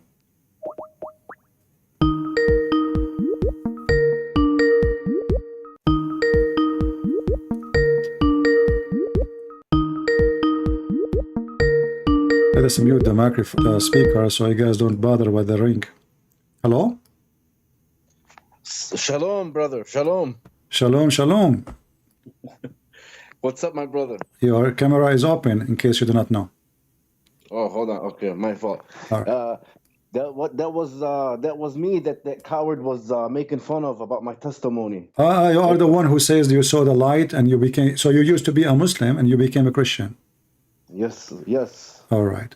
So, well, if you want to open your camera, it's up to you. I mean, I just For me, I don't mind, but just in case you're not, I see you already you are posting your videos in YouTube, so you don't, you know, it doesn't matter really. Yeah, I don't care. It's all for His glory. I'm not scared of nobody. If I have God with I me, mean, nobody. to that. So, your name is Amir, correct? Yes, sir. All right, my friend. Go ahead and tell the people about what happened to you. And do you have a link for your videos so we can share your page with people I to? do. I posted it on the comments, but it's going so fast. I don't know if anybody got it. I don't think you can post links.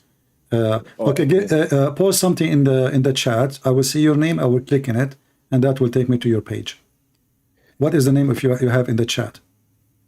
It's under Christ is Enough Ministries. That's who the channel is under. Christ is Enough Ministry. Pastor Hassan, he put it on his channel. No. I'm talking about my channel. If you can, on your channel. Yeah, give me the link. You can give me the link here in your or the name of your account in YouTube, in Skype, in the text, and I will post it for people so they can subscribe to you just to support you. Oh, I don't care about my channel, brother. I don't have a channel. I don't have one. Okay. Yeah, I don't have one like that. No, brother. All right. Okay, go ahead. What happened to you, Amir? Man, it's a long story, but it happened ever since I was a kid. Because my whole testimony is not on that video. It's on another video on YouTube. But so it happened when I was 12 years old. That's when it started. When I was 12 years old, me and my brother, we used to share a bedroom together.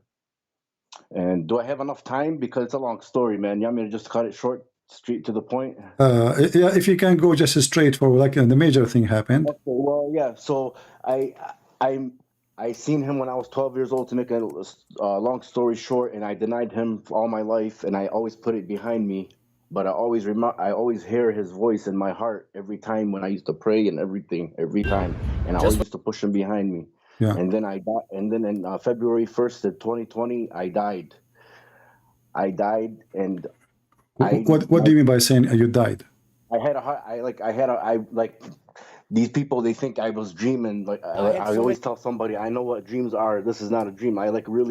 He killed me for real. Like I really died. He wanted to show me what I was doing. I was going to hell, and my soul knew everything right away. Your soul feels everything a million times more. You feel everything. You know everything, and it's unbearable.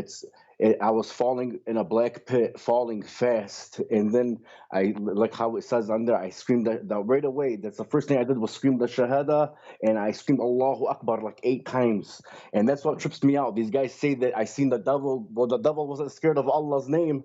I said it 8 times. I screamed Jesus 1 time, and I came back to life. He gave me another chance. You know what I mean? Let me do that. I was falling, and I screamed the Shahada.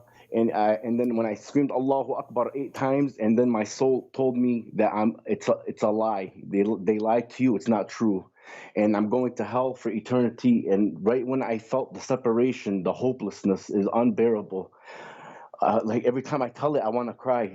The feeling of hopelessness is unbelievable compared from the hopelessness you feel on earth is nothing compared to what you're gonna feel when you know that you don't have God no more. And then there was this white light flying around me so fast, and I knew it was my guardian angel. And this guardian angel's voice was the most scariest and the most beautiful voice in one. That's the only way I can explain to everybody. This voice is so piercing. I will never forget this angel's voice in my life. It's so piercing. It won't leave me. Every single day I think about this voice, and it started screaming at me, and it was telling me, Amir. It was going from one ear to the other. Amir, please, you have to listen to me. And this angel was so desperate for me. It was so desperate. It said, please, you have to listen. He can still hear you. He's the only one that can save you. You have to tell him before your soul leaves your body. You have to tell Jesus to save you before your soul leaves your body. Hurry, do it now. Hurry, hurry. And and then when I was looking down, and it was another pit. And right before I hit that pit, and I was like, well, while I was falling, I still couldn't believe it. You know what I'm saying? Still couldn't believe it. And I screamed out, Jesus, please come into my heart and save me. And the pain, like the force that my soul, when it came back into my body, is unbelievable. Like the force, like my chest was hurting me for like 4 days. It's like, I know what a defibrillator, when somebody has a heart attack and they use that shocking machine, that's what it felt like. I like when I said his name, a big flash and a big boom, like a huge blast. That's what I heard, and then I came back to life, and I couldn't believe it. I was sweating like crazy. My wife was gonna call 911, and I knew I had a heart attack or something. I knew something happened to me. And even at that time, even that moment, I said, there's no way this can happen. There's no way. There's no way. So I took another 8 months. I read the Quran and I took my time, okay, because I was proud to be Muslim, and I was scared. You know, in Islam, we leave our religion, it's a wrap. There's no forgiveness. That's the only sin Allah can never forgive you, if you leave your religion. And I was thinking about the embarrassment and the torment that I'm gonna cause for my whole family. Even my wife is still Muslim, and my kids are still Muslim. And you know, I'm trying hard to get them to believe, but once you're programmed in that system, it's so hard, because Islam is all fear. Islam is all fear. It instills fear in a person. You know what I mean? It instills fear to where you want to just stay in it. You know, even people. Even, listen, this is what trips me out. Even if Jesus came down, they're still gonna deny him. That's what drives me crazy about people. And they act like they know me. They act like they've seen everything. They don't know nothing. And after I got saved, Christian Prince, if I tell you the things that he shows me and the things that I can't believe it. It's like I write everything down. I have a journal. I write everything down, all the things that he shows me and tells me. Because even recently, like sometimes, you know, when I go against my family, they come and they want to debate me and all this stuff. And you know, sometimes, you know, my mind gives me doubts. But when I hear his voice and I feel his love is unbelievable. That's what people don't understand. Even if I tried to go back to Islam, he will not let me. He tells me I'm safe where I'm at. That's how much he loves me. And the love that I never felt love like this in my life. I'm 45 years old, and I never felt this love and protection in my life. And now I know all the times that all the accidents that I've been, because I almost died so many times. And now I knew why he kept me alive. He didn't never want me to go to hell. And that's where I was going. Is your wife now still Muslim? She's halfway in, halfway out, because I show her, because I watch your channels like crazy, and I document everything, and I show her things, and I show her hadith, and she can't believe, like, she's against everything. So you know, if you're against the Prophet, that you're not even Muslim. You can't say you're a Muslim. You know what I'm saying? Yeah. So you know, she doesn't agree with a lot of things. Once you disagree with anything Muhammad did, you can't consider yourself a Muslim. Exactly. And She's already out, even if she's saying she's not yet. yeah. And me, I can't be fake. Right away, I didn't waste no time. He didn't let me. I told my whole family, and I told everybody, and I try to explain to people. I go, listen, man, I never wanted to hurt anybody. I never wanted to destroy my family's life. But I'm not going to go to hell for anybody. I will never have that feeling of hopelessness that I felt when I died. There is no way. And there's no way that out of every prophet and everything, Jesus is always the one that shows up, not in just with me and everybody. Anybody that died and comes back, they always say it was Jesus. Nobody else. Yeah. Nobody else. Everything has to do with Jesus. But Amir, you know, listen. Now you will not receive the virgins. You know what? That was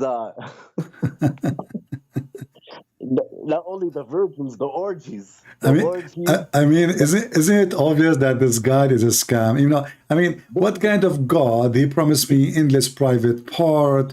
Women, her ass will be 1 mile. Do you like 1 mile ass? See, this is the thing that opened my eyes like so much. Like, okay, how is it haram to have sex on earth, but it's not haram to have sex in heaven? How God is so holy. There is no desire. We don't take our evil desires on earth to heaven with us. I don't know what kind of fantasy these people live in. There's no sex in heaven. Okay, we have a spirit body. Our body's not gonna be like with penises and vaginas, and we're gonna have sex and kids. It's not gonna be like that. That's what trips me out. They really think that they're gonna have all kinds of porn stars going on, and You know, the promises, they are so stupid. I mean, if a person have a small brain, you don't need to be genius. When there's somebody, he says to you that your wife, her ass will be 1 mile. I mean, what is that exactly? You know, 1 mile, you know?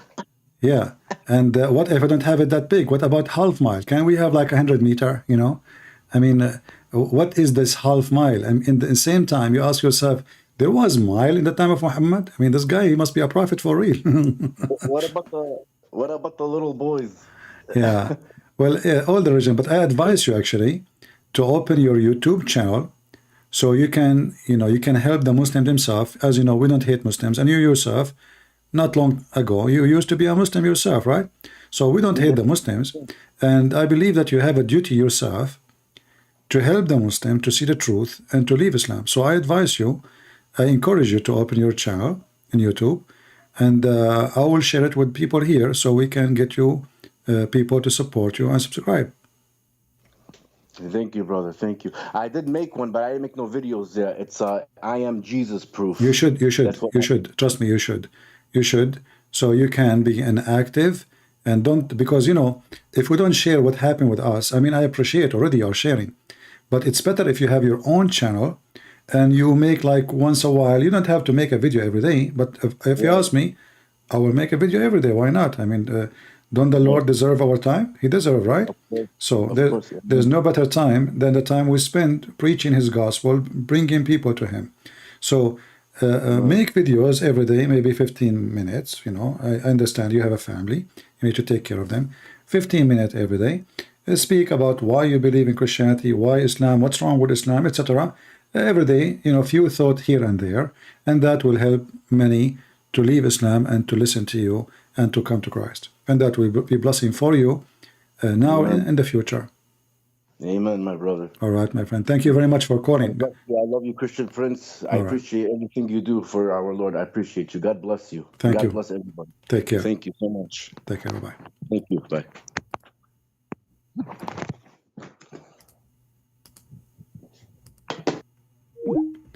Let us see. We have another Muslim.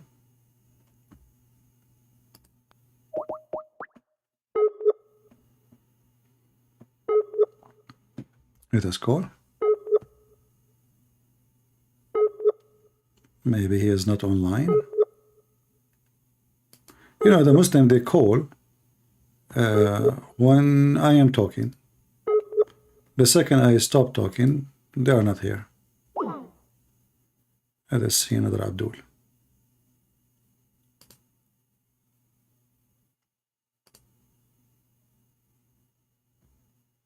All right. Look like we are out of Abdul. All right. And as you see, the Muhammadan, they claim that people run away from Uthman. Uthman is just a kid. He don't even know how to read his prophet name. And this is why actually this coward, he will never get close to somebody speak Arabic. Never. Because that is dangerous. Very dangerous. Even the Muslims themselves are making fun of him, claiming to be somebody who knows the Quran.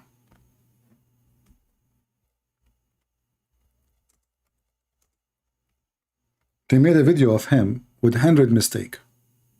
Just 100, just in short video, they show you 100 mistakes of Uthman. 100 mistakes, not not 1, 10. And this guy, he claimed to be a sheikh. He add words to the Quran. This is a channel run by Muslims, have nothing to do with me. It's Islam Production. Salafi Uthman ibn Farouq. What a joke.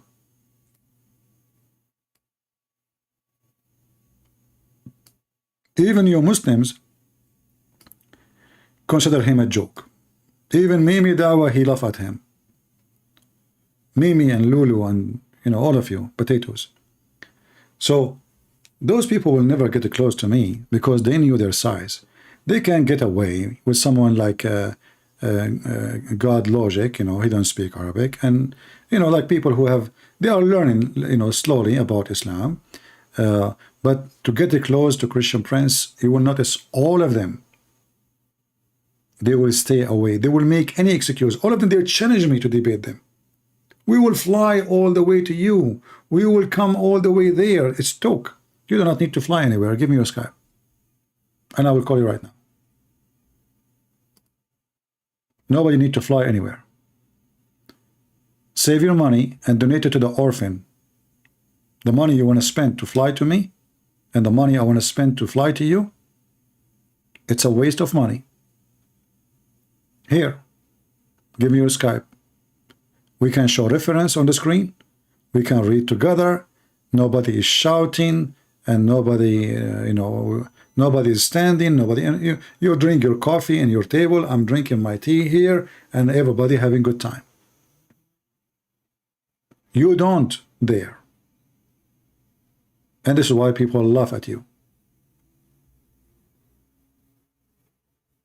Do we have any Muhammadan? And the Abdul who was talking about somebody beating his wife, you stupid idiot, your dad, he beat your wife. Isn't it the Quran says you can beat your wife? So if somebody he beat his wife, that means he is following the Quran. Isn't it in the Quran? Even your prophet, he says, no man will be questioned why he did beat his wife. So how a Muslim being hypocrite? In one hand, he's accusing somebody of beating his wife, and in the same hand, they say to you, it's okay to beat your wife. So is it bad or good? What do you expect from the bully religion? They could not debate you, they bully you. Do we have any Muhammadan? Do life with good God Logic? You know, actually I supported him in the beginning, but then I get upset from him. One day he was speaking to Uthman, and I was in the chat in his program. I came to support him, and I told him, let me talk. I want to call you in Skype. Let me talk to him. He refused to answer, and since then I got upset. I don't even go to his channel no more. I was really upset because this potato, he kept running away from me, and he is there. All what you need to say, hey, listen, Christian Prince is challenging you right now. Put me in the speaker. He did not do it, and I got really upset from him because it doesn't take him much to put me in the speaker, correct? And you will see, and everybody will see how in a second the one who claimed to be a lion will turn to be into a cat.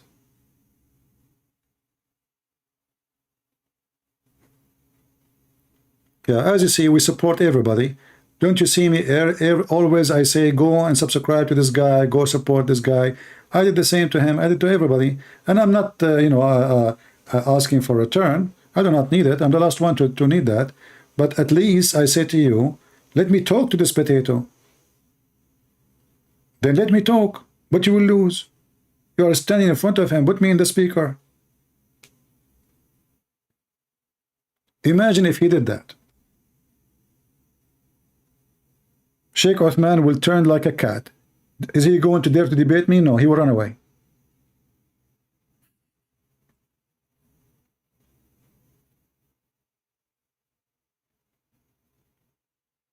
He did not see me in the chat. I know people, they were telling him, Christian Prince is asking you to do this. I know. Maybe he did not see. Maybe. I don't know. But that made me get upset. Anyway, do we have any Muhammadan here would like to join us? Mayday, mayday. Who dare? Who dare? I challenge all the Muhammadan in the world.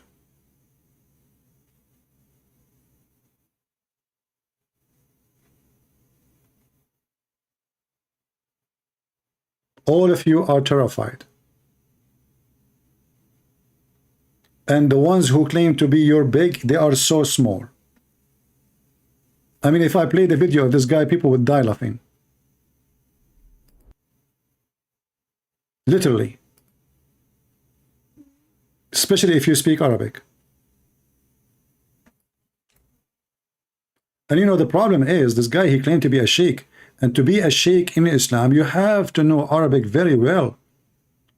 Like, you know, I make mistakes, a lot of mistakes in English, but English is not really a language for me. I'm not claiming to be Shakespeare, and it doesn't matter really how good my English is. But you are a sheikh. It's like somebody claiming to be like a monk in a Latin monastery, but you don't know Latin, and he cannot read the gospel in Latin. And all the monks around him, 100%, they have to know Latin, but he claimed to be a monk, one of them.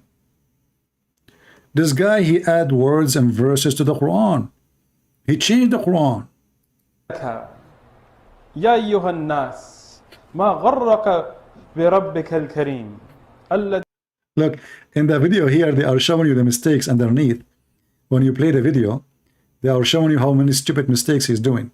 So they are writing them for you. الذي خلقك وسواك وعدلك. So he changed 3 words in one sentence. He changed 3 words in one sentence in the Quran. يا أيها الناس ما غرك بربك الكريم الذي خلقك وسواك وعدلك. And getting up from it. يعني يرفعهما إلى خذ المنكبيه أو إلى فرغ أذنيه أو فروع كفعله عند تكبيرة الإحرام. فروع أذنيه.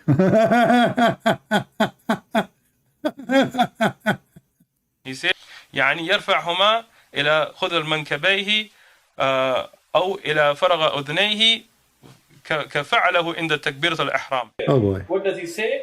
He says صح أن الودع هو سنة دون الإرسال ثبت أن المحله الصدر لا غير.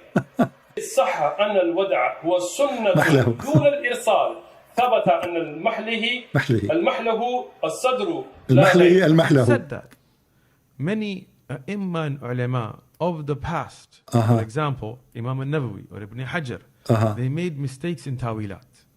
And if we mention their names... He's even saying that the biggest scholars of Islam, they make mistakes. And he is the one who's going to correct them. And this is what is making them even laugh at him more. That the guy do not even know how to read. And he is going to teach the big... He is mentioning big names in Islam, you know? The big ones. He's saying those are stupid. They make big mistakes. You know? I am Uthman, the ketchup boy is going to fix it. So don't mention those people, right? People will laugh at you. Do we have any Muhammadan here?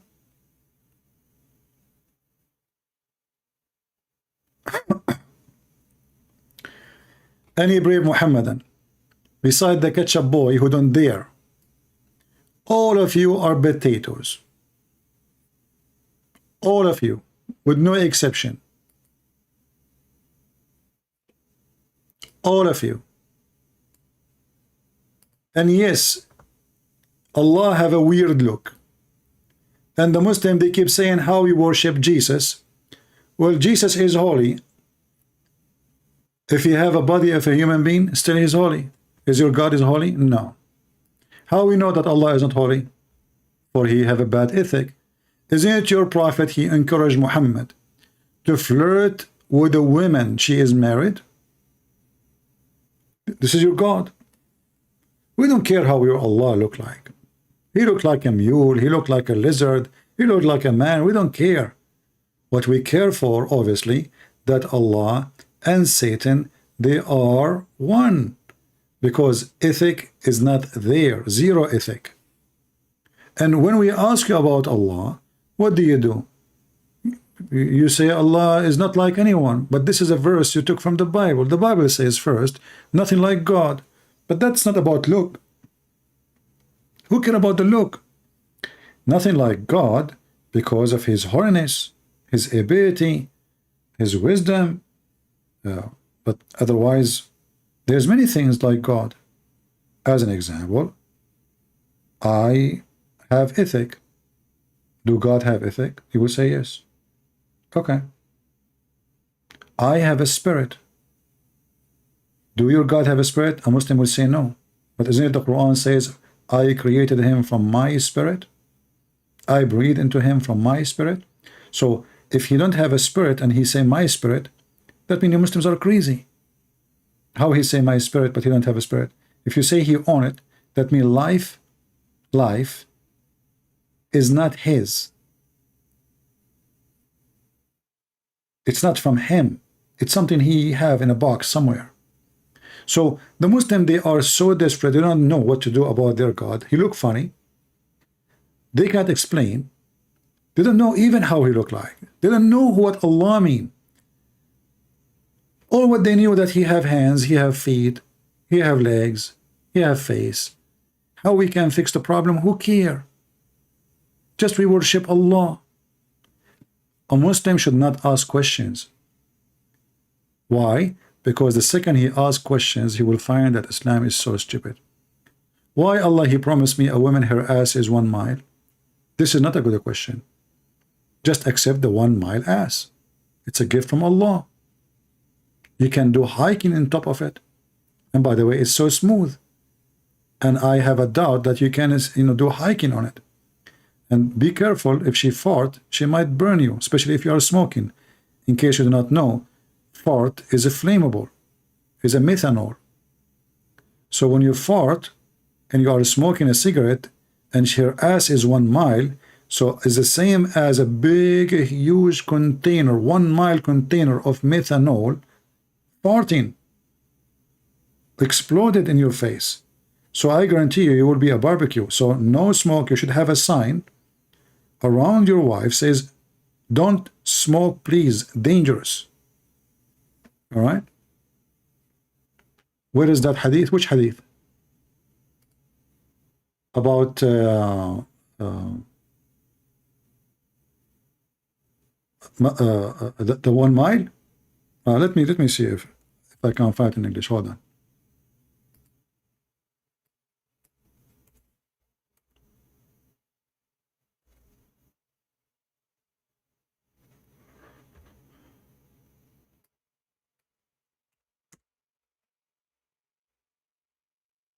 I don't know if I can find it in English. I could not.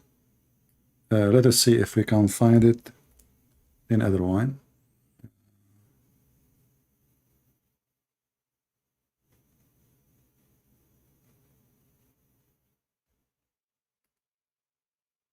Let me search for this one.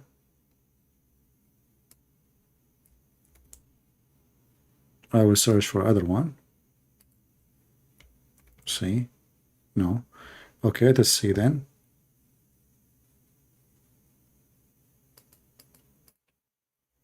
We have to use Google Translation. All right, this is the hadith. Let me post it for you. This is the link. I will put it in the screen and we will use Google Translation. This is the book of Musnad Ahmad.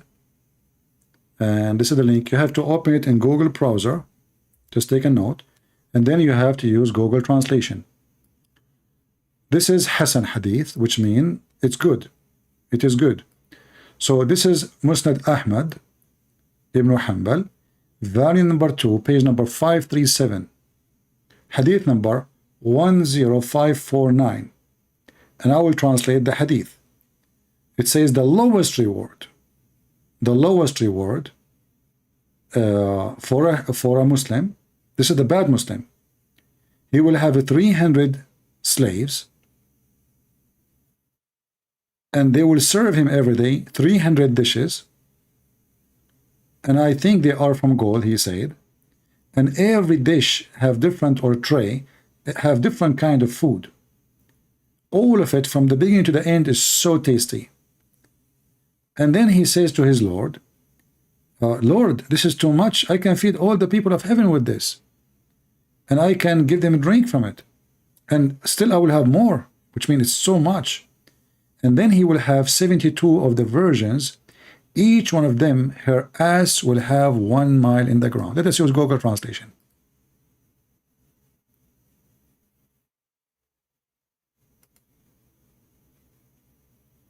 So again, this is Musnad Imam Ahmad, page number, volume 2, page number 537, and this is the hadith number. As you see, this page is very jumpy. So let us see here. Yeah. So here, you see the translation is not coming too much accurate. It says each one of those versions is going to take her seat as far as a mile on the ground. So her ass, مقعدها مقعد المرأة, it's her ass. So her seat will take 1 mile in the ground, which is very lovely. I mean, we men, we love them, man, for that piece. Man, and now Allah, finally, He gave you the biggest screen TV ever. This is not 50-inch. This is not 65-inch. This is 1 mile by 1 mile ass. I mean, how many inches is that? Somebody can convert? Somebody is good in mathematics? Convert to me 1 mile inch square. How beautiful. Thank you, Allah. Thank you. And now, guess what? You do not need security. I mean, even if an army come to you, you can ask your wife to bend over. You put a candle in the front of her ass, and she fart at the enemy. No, like this is the napalm weapon, you know, like the flammable weapon, and you burn them all the enemy. Or in the best scenario, if you have like 100 men coming to kill you, all what your wife need to do, she set on them. They will be smashed, mashed potato. All right. So yeah, it's 1.3 kilometer square ass. So beautiful. And there is a hole in the middle. And by the way, the hole, you can practice to do many things because this hole is going to be big. I mean, the hole have to be fit with the ass, all right? So there is many use for those holes. I mean, I don't know. You can practice basketball. You can use it like for soccer, you know, football. Like, can you put this football there, you know, in that hole? You know, go, like, you know. So there's a lot of fun waiting for you. 300 slaves, you know. This is 36,360 inches only. Okay, so it is 36,000 square inch. All right, that's nice. That's actually, I'm very disappointed, by the way. I mean, it should be bigger. If you ask me, I mean, why Allah is so cheap? Only 1 mile. Okay, make it 2 mile. I mean, you are making it bigger and bigger. The only concern, like, is she going to wear panties? Where are you going to get the panty for this ass? And then here it says, the translation is not accurate. It says everyone will have a 300 servant, and they will serve trays. You see, the translation is horrible. And those trays are like made from gold and etc. And they have kind of food, not like any, you know. Yeah, very beautiful.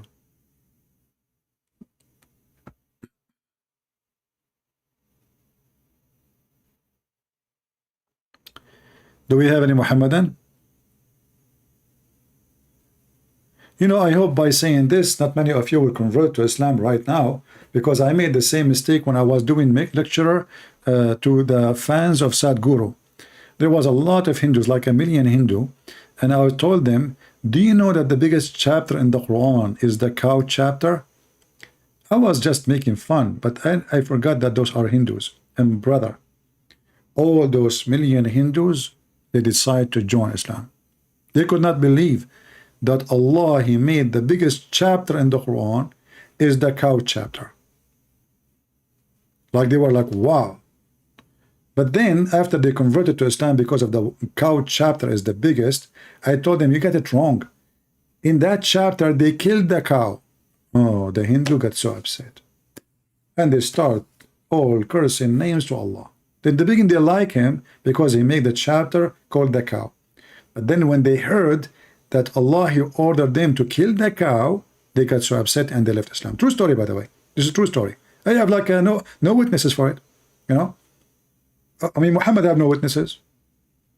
And this is what make me, you know, sound truthful in this story. I mean, Muhammad, he saw all what he saw nothing. Like, he saw who? Did not even see his God.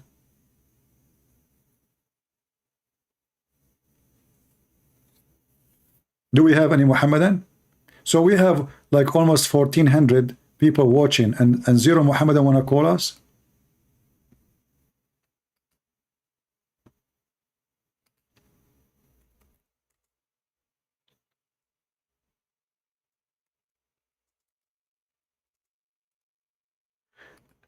Any Muhammadan? Mayday, mayday. Listen, call me and get the 70 slaves who will go naked around you, and then women who they are so beautiful to the point their ass is one beautiful mile. I mean, this is a lot of touching. Accused, if you start touching such an ass today, when you are going to finish touching it? I'm not being, please don't take me wrong, not in a sexual way. Like massage. You want to do a massage to your wife, massage brother. And your wife, she have 1 mile ass, and she said to you, honey, can you do massage there? How long is going to take you, Abdul, to massage her ass? She will not even feel your hands. How big your hands will be? And how big your... I mean, if the ass is 1 mile, how big her private part? What do you think? It's like a half mile? There's a zipper or anything? Or it's just open there, there's no door. But anyway, in the heaven of Allah, there's no mosquitoes, so, there's no worry. Nothing will get in. Leave it open. No mosquitoes, no cockroaches, nothing. No mice, because such a big vagina and big ass, the first concern, like dogs, cats, rats, beasts, hyena, wolves, they can make a cave. It's a cave. It's a huge cave, big one compared to the size. I mean, if the ass is 1 mile, how big the vagina is? So imagine like the two hyena, they said, hey brother, where do you want to stay tonight? Let us go to this vagina there. It's dark and stinky. And this is how we know that Muhammad must be a true prophet. And then the Abdul in his page is bullying the Christians. I mean, look what they believe in. And by the way, the Muhammadan, they claim that the Quran is the book of Allah. And what the Quran is doing, Allah is quoting the ants. Look at the book of Allah. Allah is making Quran, or the ant making Quran? The ant, she said, hey, Allah, are you working as a journalist today? Allah is telling us what the ant, she said. I mean, look how serious the story. Allah, he said to himself today, I'm going to tell the Christians, the Jews, the Hindus, everybody in the world, things they do not know about the animal kingdoms. What is that? Brother, there is a place where gold and silver they grow. And Allah guarded with ants. And that place is called the Valley of the Ants. And then Allah, he spent his time into reviewing the ant. Look, the Muslim, they say, who can make Quran like Allah? But Allah is not talking there. It is Sulaiman, the ant, she said. Sulaiman said to the ant, she answered Sulaiman. The Sulaiman, he asked where is the chicken. The chicken answered Sulaiman.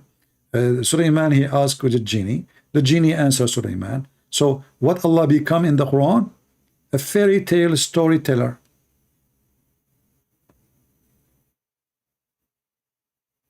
Look at this. And before Sulaiman were marched his host of jinn and men and birds.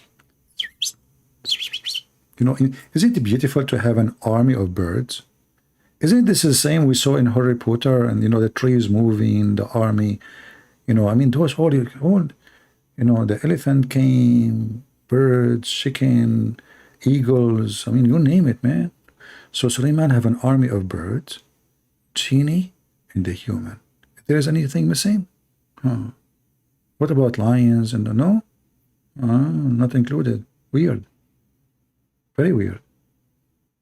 I mean, why you want the birds, but you don't need the lions and elephants? And then when they arrived to the valley of the ants, one of the ants, she said, look at the details, brother. Look at the details. Do you see Allah? This is what it's called journalism. The true journalism. One of the ants. You see the focus? Allah, he zoomed. Like there's a trillion ants in the earth. He zoom, zoom, zoom, zoom, zoom, chuk, chuk, chuk, chuk, chuk, chuk, zoom more, zoom, zoom, zoom. Allah have the best camera ever. He zoomed, and one of the ants, she said, what a lucky ant. Allah was listening to her. He was listening to the conversation between Mrs. Ant and Mr. Suleiman. How beautiful. Imagine yourself, you are a king, very powerful king, and you are driving the flying carpet. And when you are flying in the flying carpet, you heard one ant speaking about you negatively. Oh boy. I mean, I don't want to put myself in the shoes of Suleiman at that point. I would be so upset. I would be so angry. An ant speaking about me in a negative way? Fake news? I mean, you can do that about Trump, but you cannot do it about Suleiman. I cannot really believe how trashy this ant is. But brother, later, Suleiman, he discovered something. That the ant was wise. And he was stupid. In fact, according to the story, the ant, she won the argument.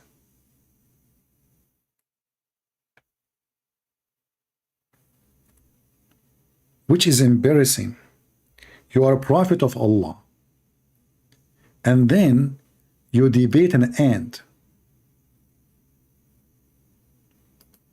And then the ant is smarter than you.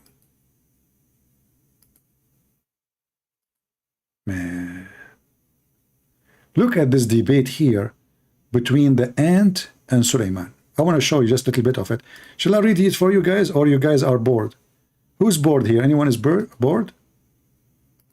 Is anyone is bored here?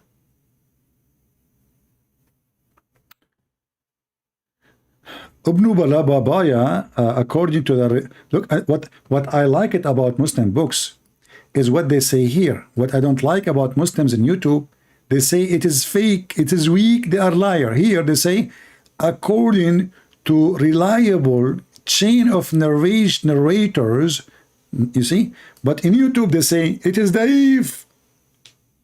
Al-Waqidi is a liar, Al-Bukhari is a liar, Ibn Kathir is a liar, Al-Qurtubi is a liar. You go to their books, it says, according to reliable chain of narrators from the Imam as-Sadiq, that when the ant conversed with others, the wind took the conversation to Suleiman.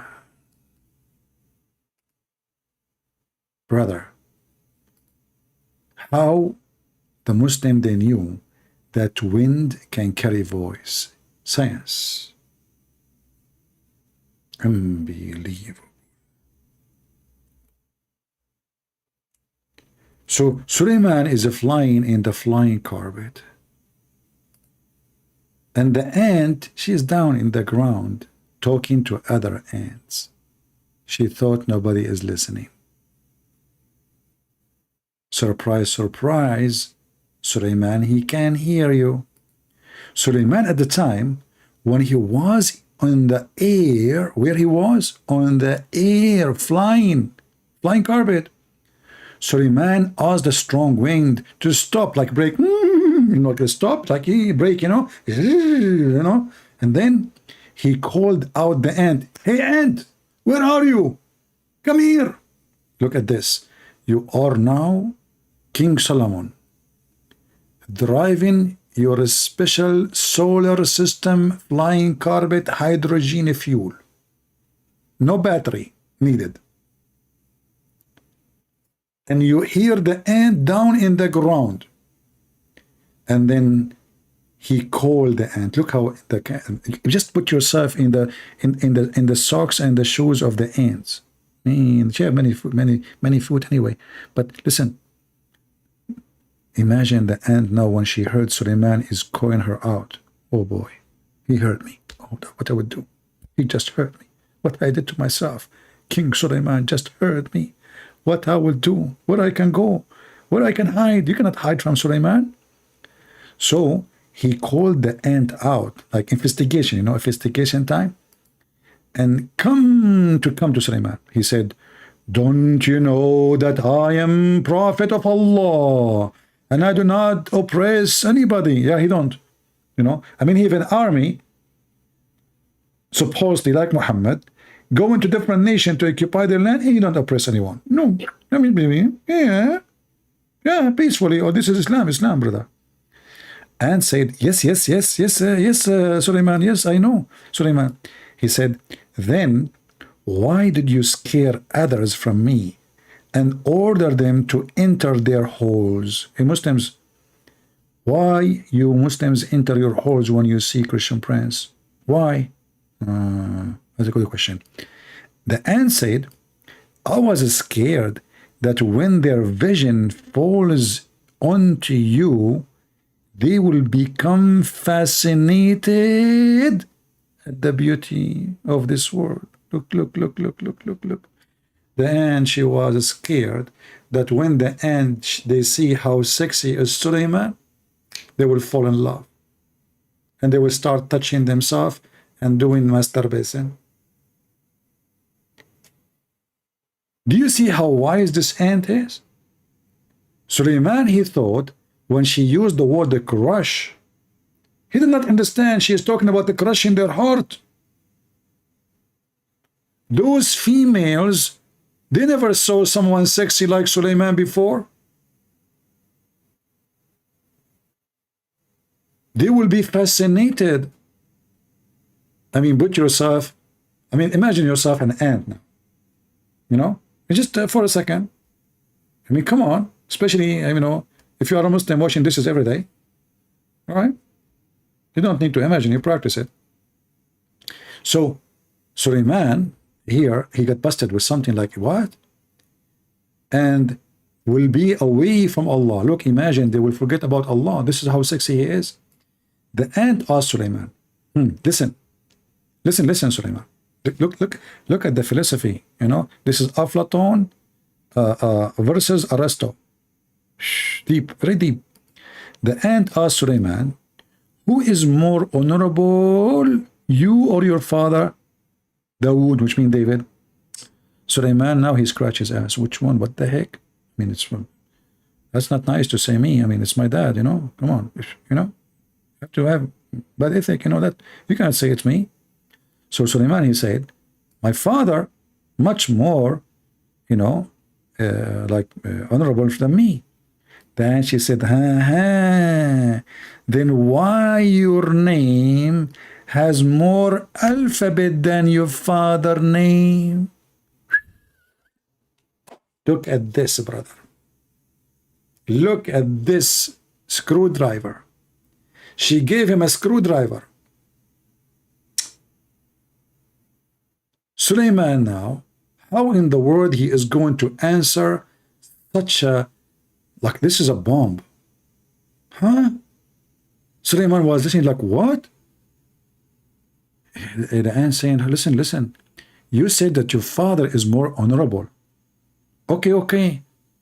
But then how come your name have more alphabet than your father's name? That's deep. That is science. That is philosophy.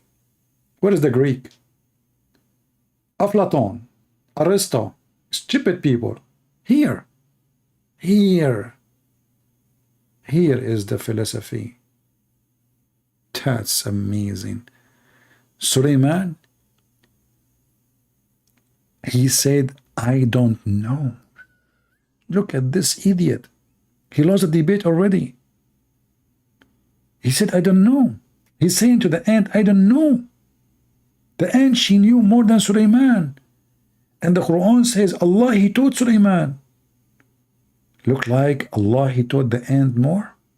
Ah, maybe she is a prophet for the ants, because the Quran says that animals are people like you, and Allah gave them Quran too. If you don't believe me, I can show you the Quran. Here we go. And not only that, they preserve the Quran and they follow the Quran.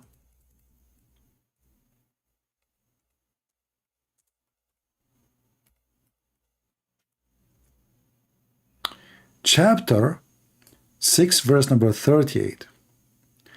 By the way, chapter 6, the name of it is Al-An'am. An'am mean animals. Animals.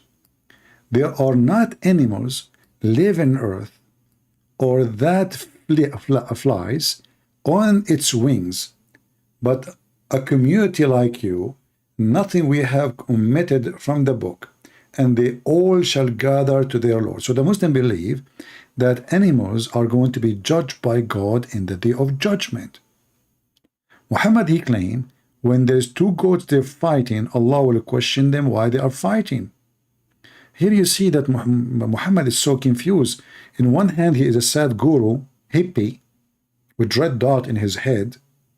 And in the other hand, he want to kill everybody who don't agree with him. He want to rape all the women. He want to steal gold and silver. But here, animals are community like you. And they have a book. And they believe in Allah. And Allah will judge them in the judgment day. So beautiful. And now we understand why this ant is a Muslim ant. Are you with me? This ant is a Muslim ant, brother. She's a very Muslim, and most likely she is a prophet of Allah to the ants. This is why she even have knowledge more than Sulaiman himself. Sulaiman, he said, I do not know. The ant, she said, because your father did Trak al-awwala, and due to that, he had an injury in his heart. Look at this. You have a defect, not like you. And we cured it with the love of Allah. And due to this, he was called Dawood. Muslims, how the ant she knew this? Any Muhammadan? The ant talking about David Wood?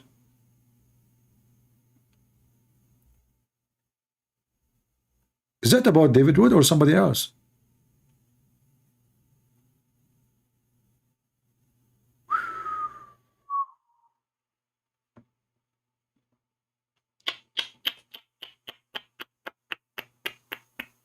That's very deep. But you know, what I like about this story, you know, I don't have retirement. Like, I'm not like many of you have retirement when they will go and have a salary when they get older. So sometimes I'm worried about it. But now, I have a secret to support myself. It turned to be there's a place where gold grow. Let me show you.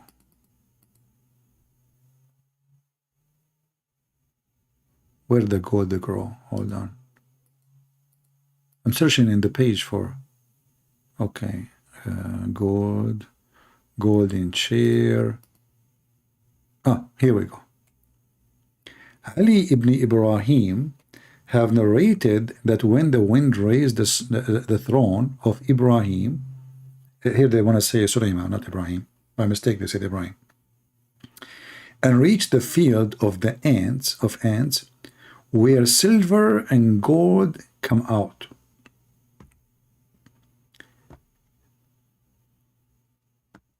Imam as-Sadiq said, there is one valley of Allah where silver and gold is grown. And he has, which means Allah, protected it with the weakest creatures like ants. And if a powerful army went to enter, it cannot do so. Now we know why gold is expensive. there's a valley full of ants. So I found like there is like a suit in Amazon for ants, you know. Ants cannot bite you.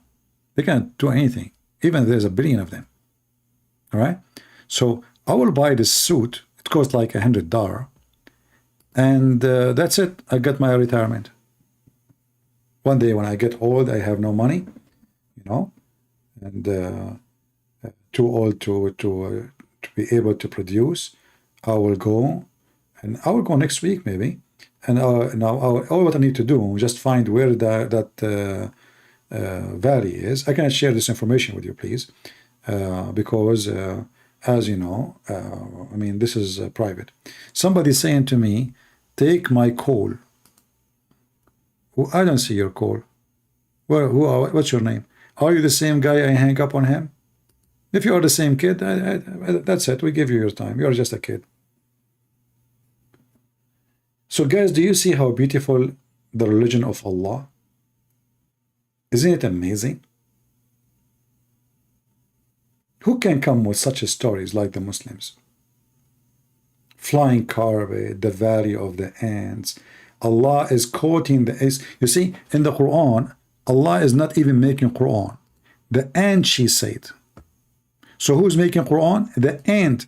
Can you make Quran like the ant Quran, Muslims?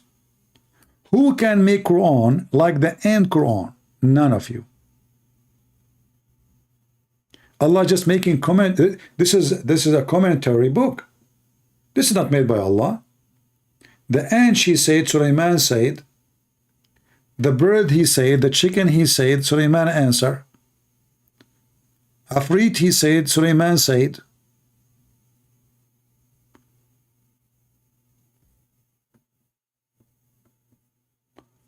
Take you with me? No, I'm selfish. I don't take you with me. And I will take the gold, and then maybe I will give you the address after, so you can take the silver. The value, you know, where the, you know, and you know, the nice thing is it's a growing. So this is a story. Imagine when this is like thousands of years ago. So you can imagine how much gold grow during that time. It's like weed all over the place.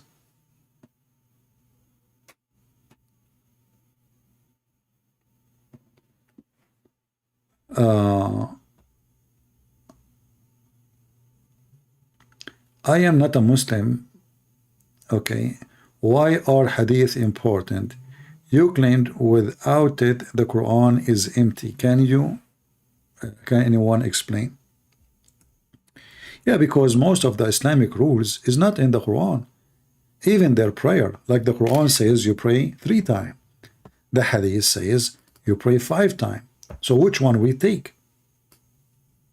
The Muslim, they take what the hadith says, not what the Quran says. The Quran says you pray only 3 times, the 2 end of the day and the approach of the night.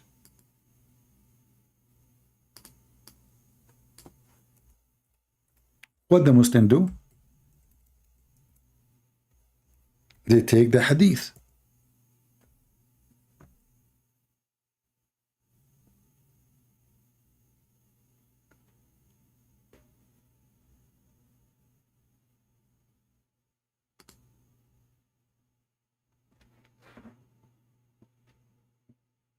So which one is the religion of Islam is exist in? It is in the hadith. The Quran says you do muta, which means you can still hire women for sex. Hadith says you don't. Which one the Muslims they do? So they stop following the Quran, they follow Muhammad. And the same goes for millions of things. They cannot say it's weak. If it's weak, why they follow it then? You know, and weak, by the way, is accepted. Weak does not mean it's rejected. Weak is a rank. Like, you know, when you go to the exam, you get A, B, C, D. You know? Even if it's D, it's not rejected. So when they say the hadith has ranks, this is about how many reporters confirming it. That's all. The more the more reporters, the more the confirmation is authentic. However, You can get a lie confirmed by a million people, so who care? This is even a stupid method. Because if people agree upon something, like the Muslim, they say, the Christians agree that Jesus is God. And they say to you that all of them, they agree upon that. Okay, so, but still they say to you, it's a lie. So how in their religion, they don't practice that? If all the Muslims agree in one hadith, if there is a proof that this is a correct one, no. Because all those hadith written more than 300 years after Muhammad. In fact, they don't even have the books for those hadith. You see, when the Muslim, they show you Al-Bukhari as an example, there's no book, it's called Al-Bukhari. It doesn't exist. This is a book. They claim that Al-Bukhari, he said that. So people came after, long after, and they say, he said that.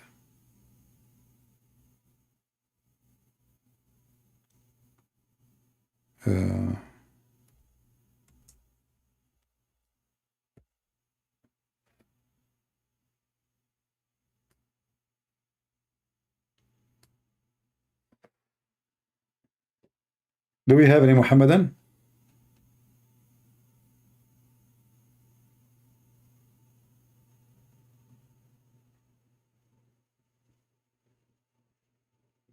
Anyone?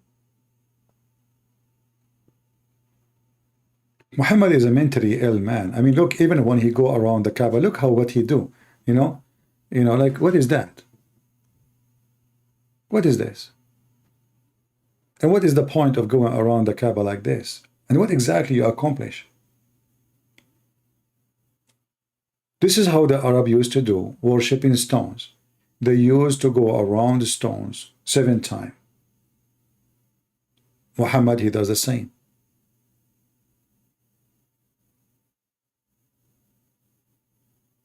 Everything is coming from paganism. This is a pure pagan cult. All right, guys, I think we have enough for today. Did we have a good time? For those who they are making videos, don't forget to cut the videos short videos for the Abdul. We got him busted. And, we say to any Abdul, if you dare really, if you have a courage, instead of making bully of people, of what they say and what they believe, call us and speak like an adult, and let us see if you have something to say. Instead of making fun and, moving your eyebrows, and you want to jump in the pool for baptism and all those, child, behavior. What about you call us, or you bring your sheikh to call us, and let us see if you have something can be considered valid. But all of us, we knew that Islam is invalid. There's no way God, he will promise you such a promise, stupid promise, like gold and silver in heaven. What is the value of gold and silver? Actually, I don't like it, gold and silver. A beautiful tree is better than all the gold in the world. Imagine you have a mountain of gold. You are sitting on it, but you don't have a piece of bread. What we will do with gold and silver in heaven? What kind of God he promised me that my house in heaven is made 1 brick of gold and 1 brick of silver? That is Satan. Satan always, he have a tool of temptation. And all of us, we knew, the Bible have tons of verses about the tool of temptation, which is always concentrate. Money, sex, power. And they are connected. The one who got the money, he seeks sexness. The one who got money, he got the power. Satan always have one way to prove himself to us. He tempt you physically with gold and silver and power, authority, sex. He tempt the women by men. He tempt the men by women. It's not a secret. And this is exactly the same method of the stupid Muhammad. When his men, they want to go to war, what he promised them? Holiness? No. He says, Dahman, Dahman, you will F the women like this. Is that a speech of a prophet? When he wanted to attack the Roman, he says, attack the Roman so we can get the yellow girls. The yellow. They don't even know how to use the word blonde. They call them asfar, banatul asfar. A savage man, a gang, even his followers accused him. After they attacked their neighbors, their families actually, their cousins, they attacked them and they stole their underwears. And then the gang of Muhammad, the companion of Muhammad, they accused Muhammad that he stole a piece of a cloth. You ask yourself what an honorable person he is, to the point his own followers accused him that he stole a piece of a clothing. I don't want to compare between the disciple of the Messiah and the faith in Muhammad, because that will be insult to the most holy person ever mankind saw. That is the Messiah. But imagine if the disciple of Jesus accusing Jesus that he stole a piece of clothing. What is that going to tell you? What will tell you is that such a group cannot be ethical, because if their best person is suspected of being a thief by his best companions, are you with me? Because who is the one is accusing him that he stole? The Muslims, the companions. Not the Muslims, like at that time they are not a million, they are just a few. The very few Muslims who support Muhammad, they supported him because they are thieves. And now the thieves are fighting over the theft. Who stole this piece of clothing? And here you need to ask yourself, I mean, what kind of people they are, to the point they are not even fighting over gold or silver. It's just a piece of clothing. How savage they are. How trashy. They never saw such a clothing. Nice, trashy, garbage. So they accuse their best man, the one who sent by Allah, that he stole. And look how the Muslims, they false translation of this verse. No prophet could ever be false in his trust. What trust? What false trust? What are you talking about? An yaghul in Arabic it says, which means to be a thief. Change the translator.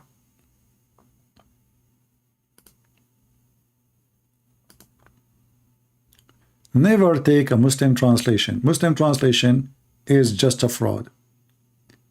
And look here, they try to cover it too.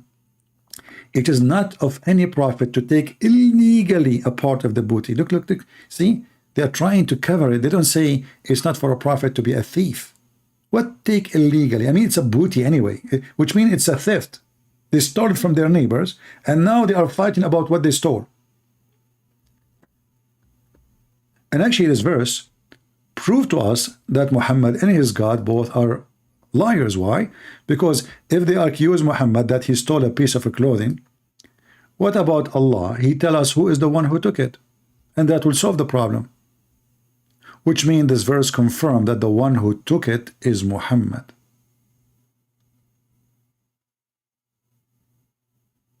Don't Allah knew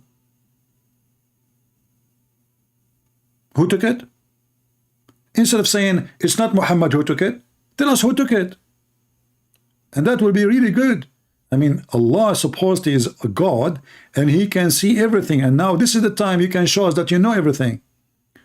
What the Quran says confirm two things: that Allah do not know, or Muhammad is the one who took it. He can't accuse anyone else, because then we go to his house, he have nothing. It is in the house of Muhammad. Otherwise, Allah, if he is God, he should say, go to the house of a Christian prince, open the drawer in the bedroom, the third drawer in the left, go there, you will see it. Yeah? And you will notice all the translations try to avoid what the word yaghul mean. Yaghul mean thief. Only if you have garbage friends, they will accuse you, and you are the best of them, to be a thief. That means you are a thief. And they are thieves too. And as you see, they are fighting over the booty, which is nothing but a theft. They took it unjustly.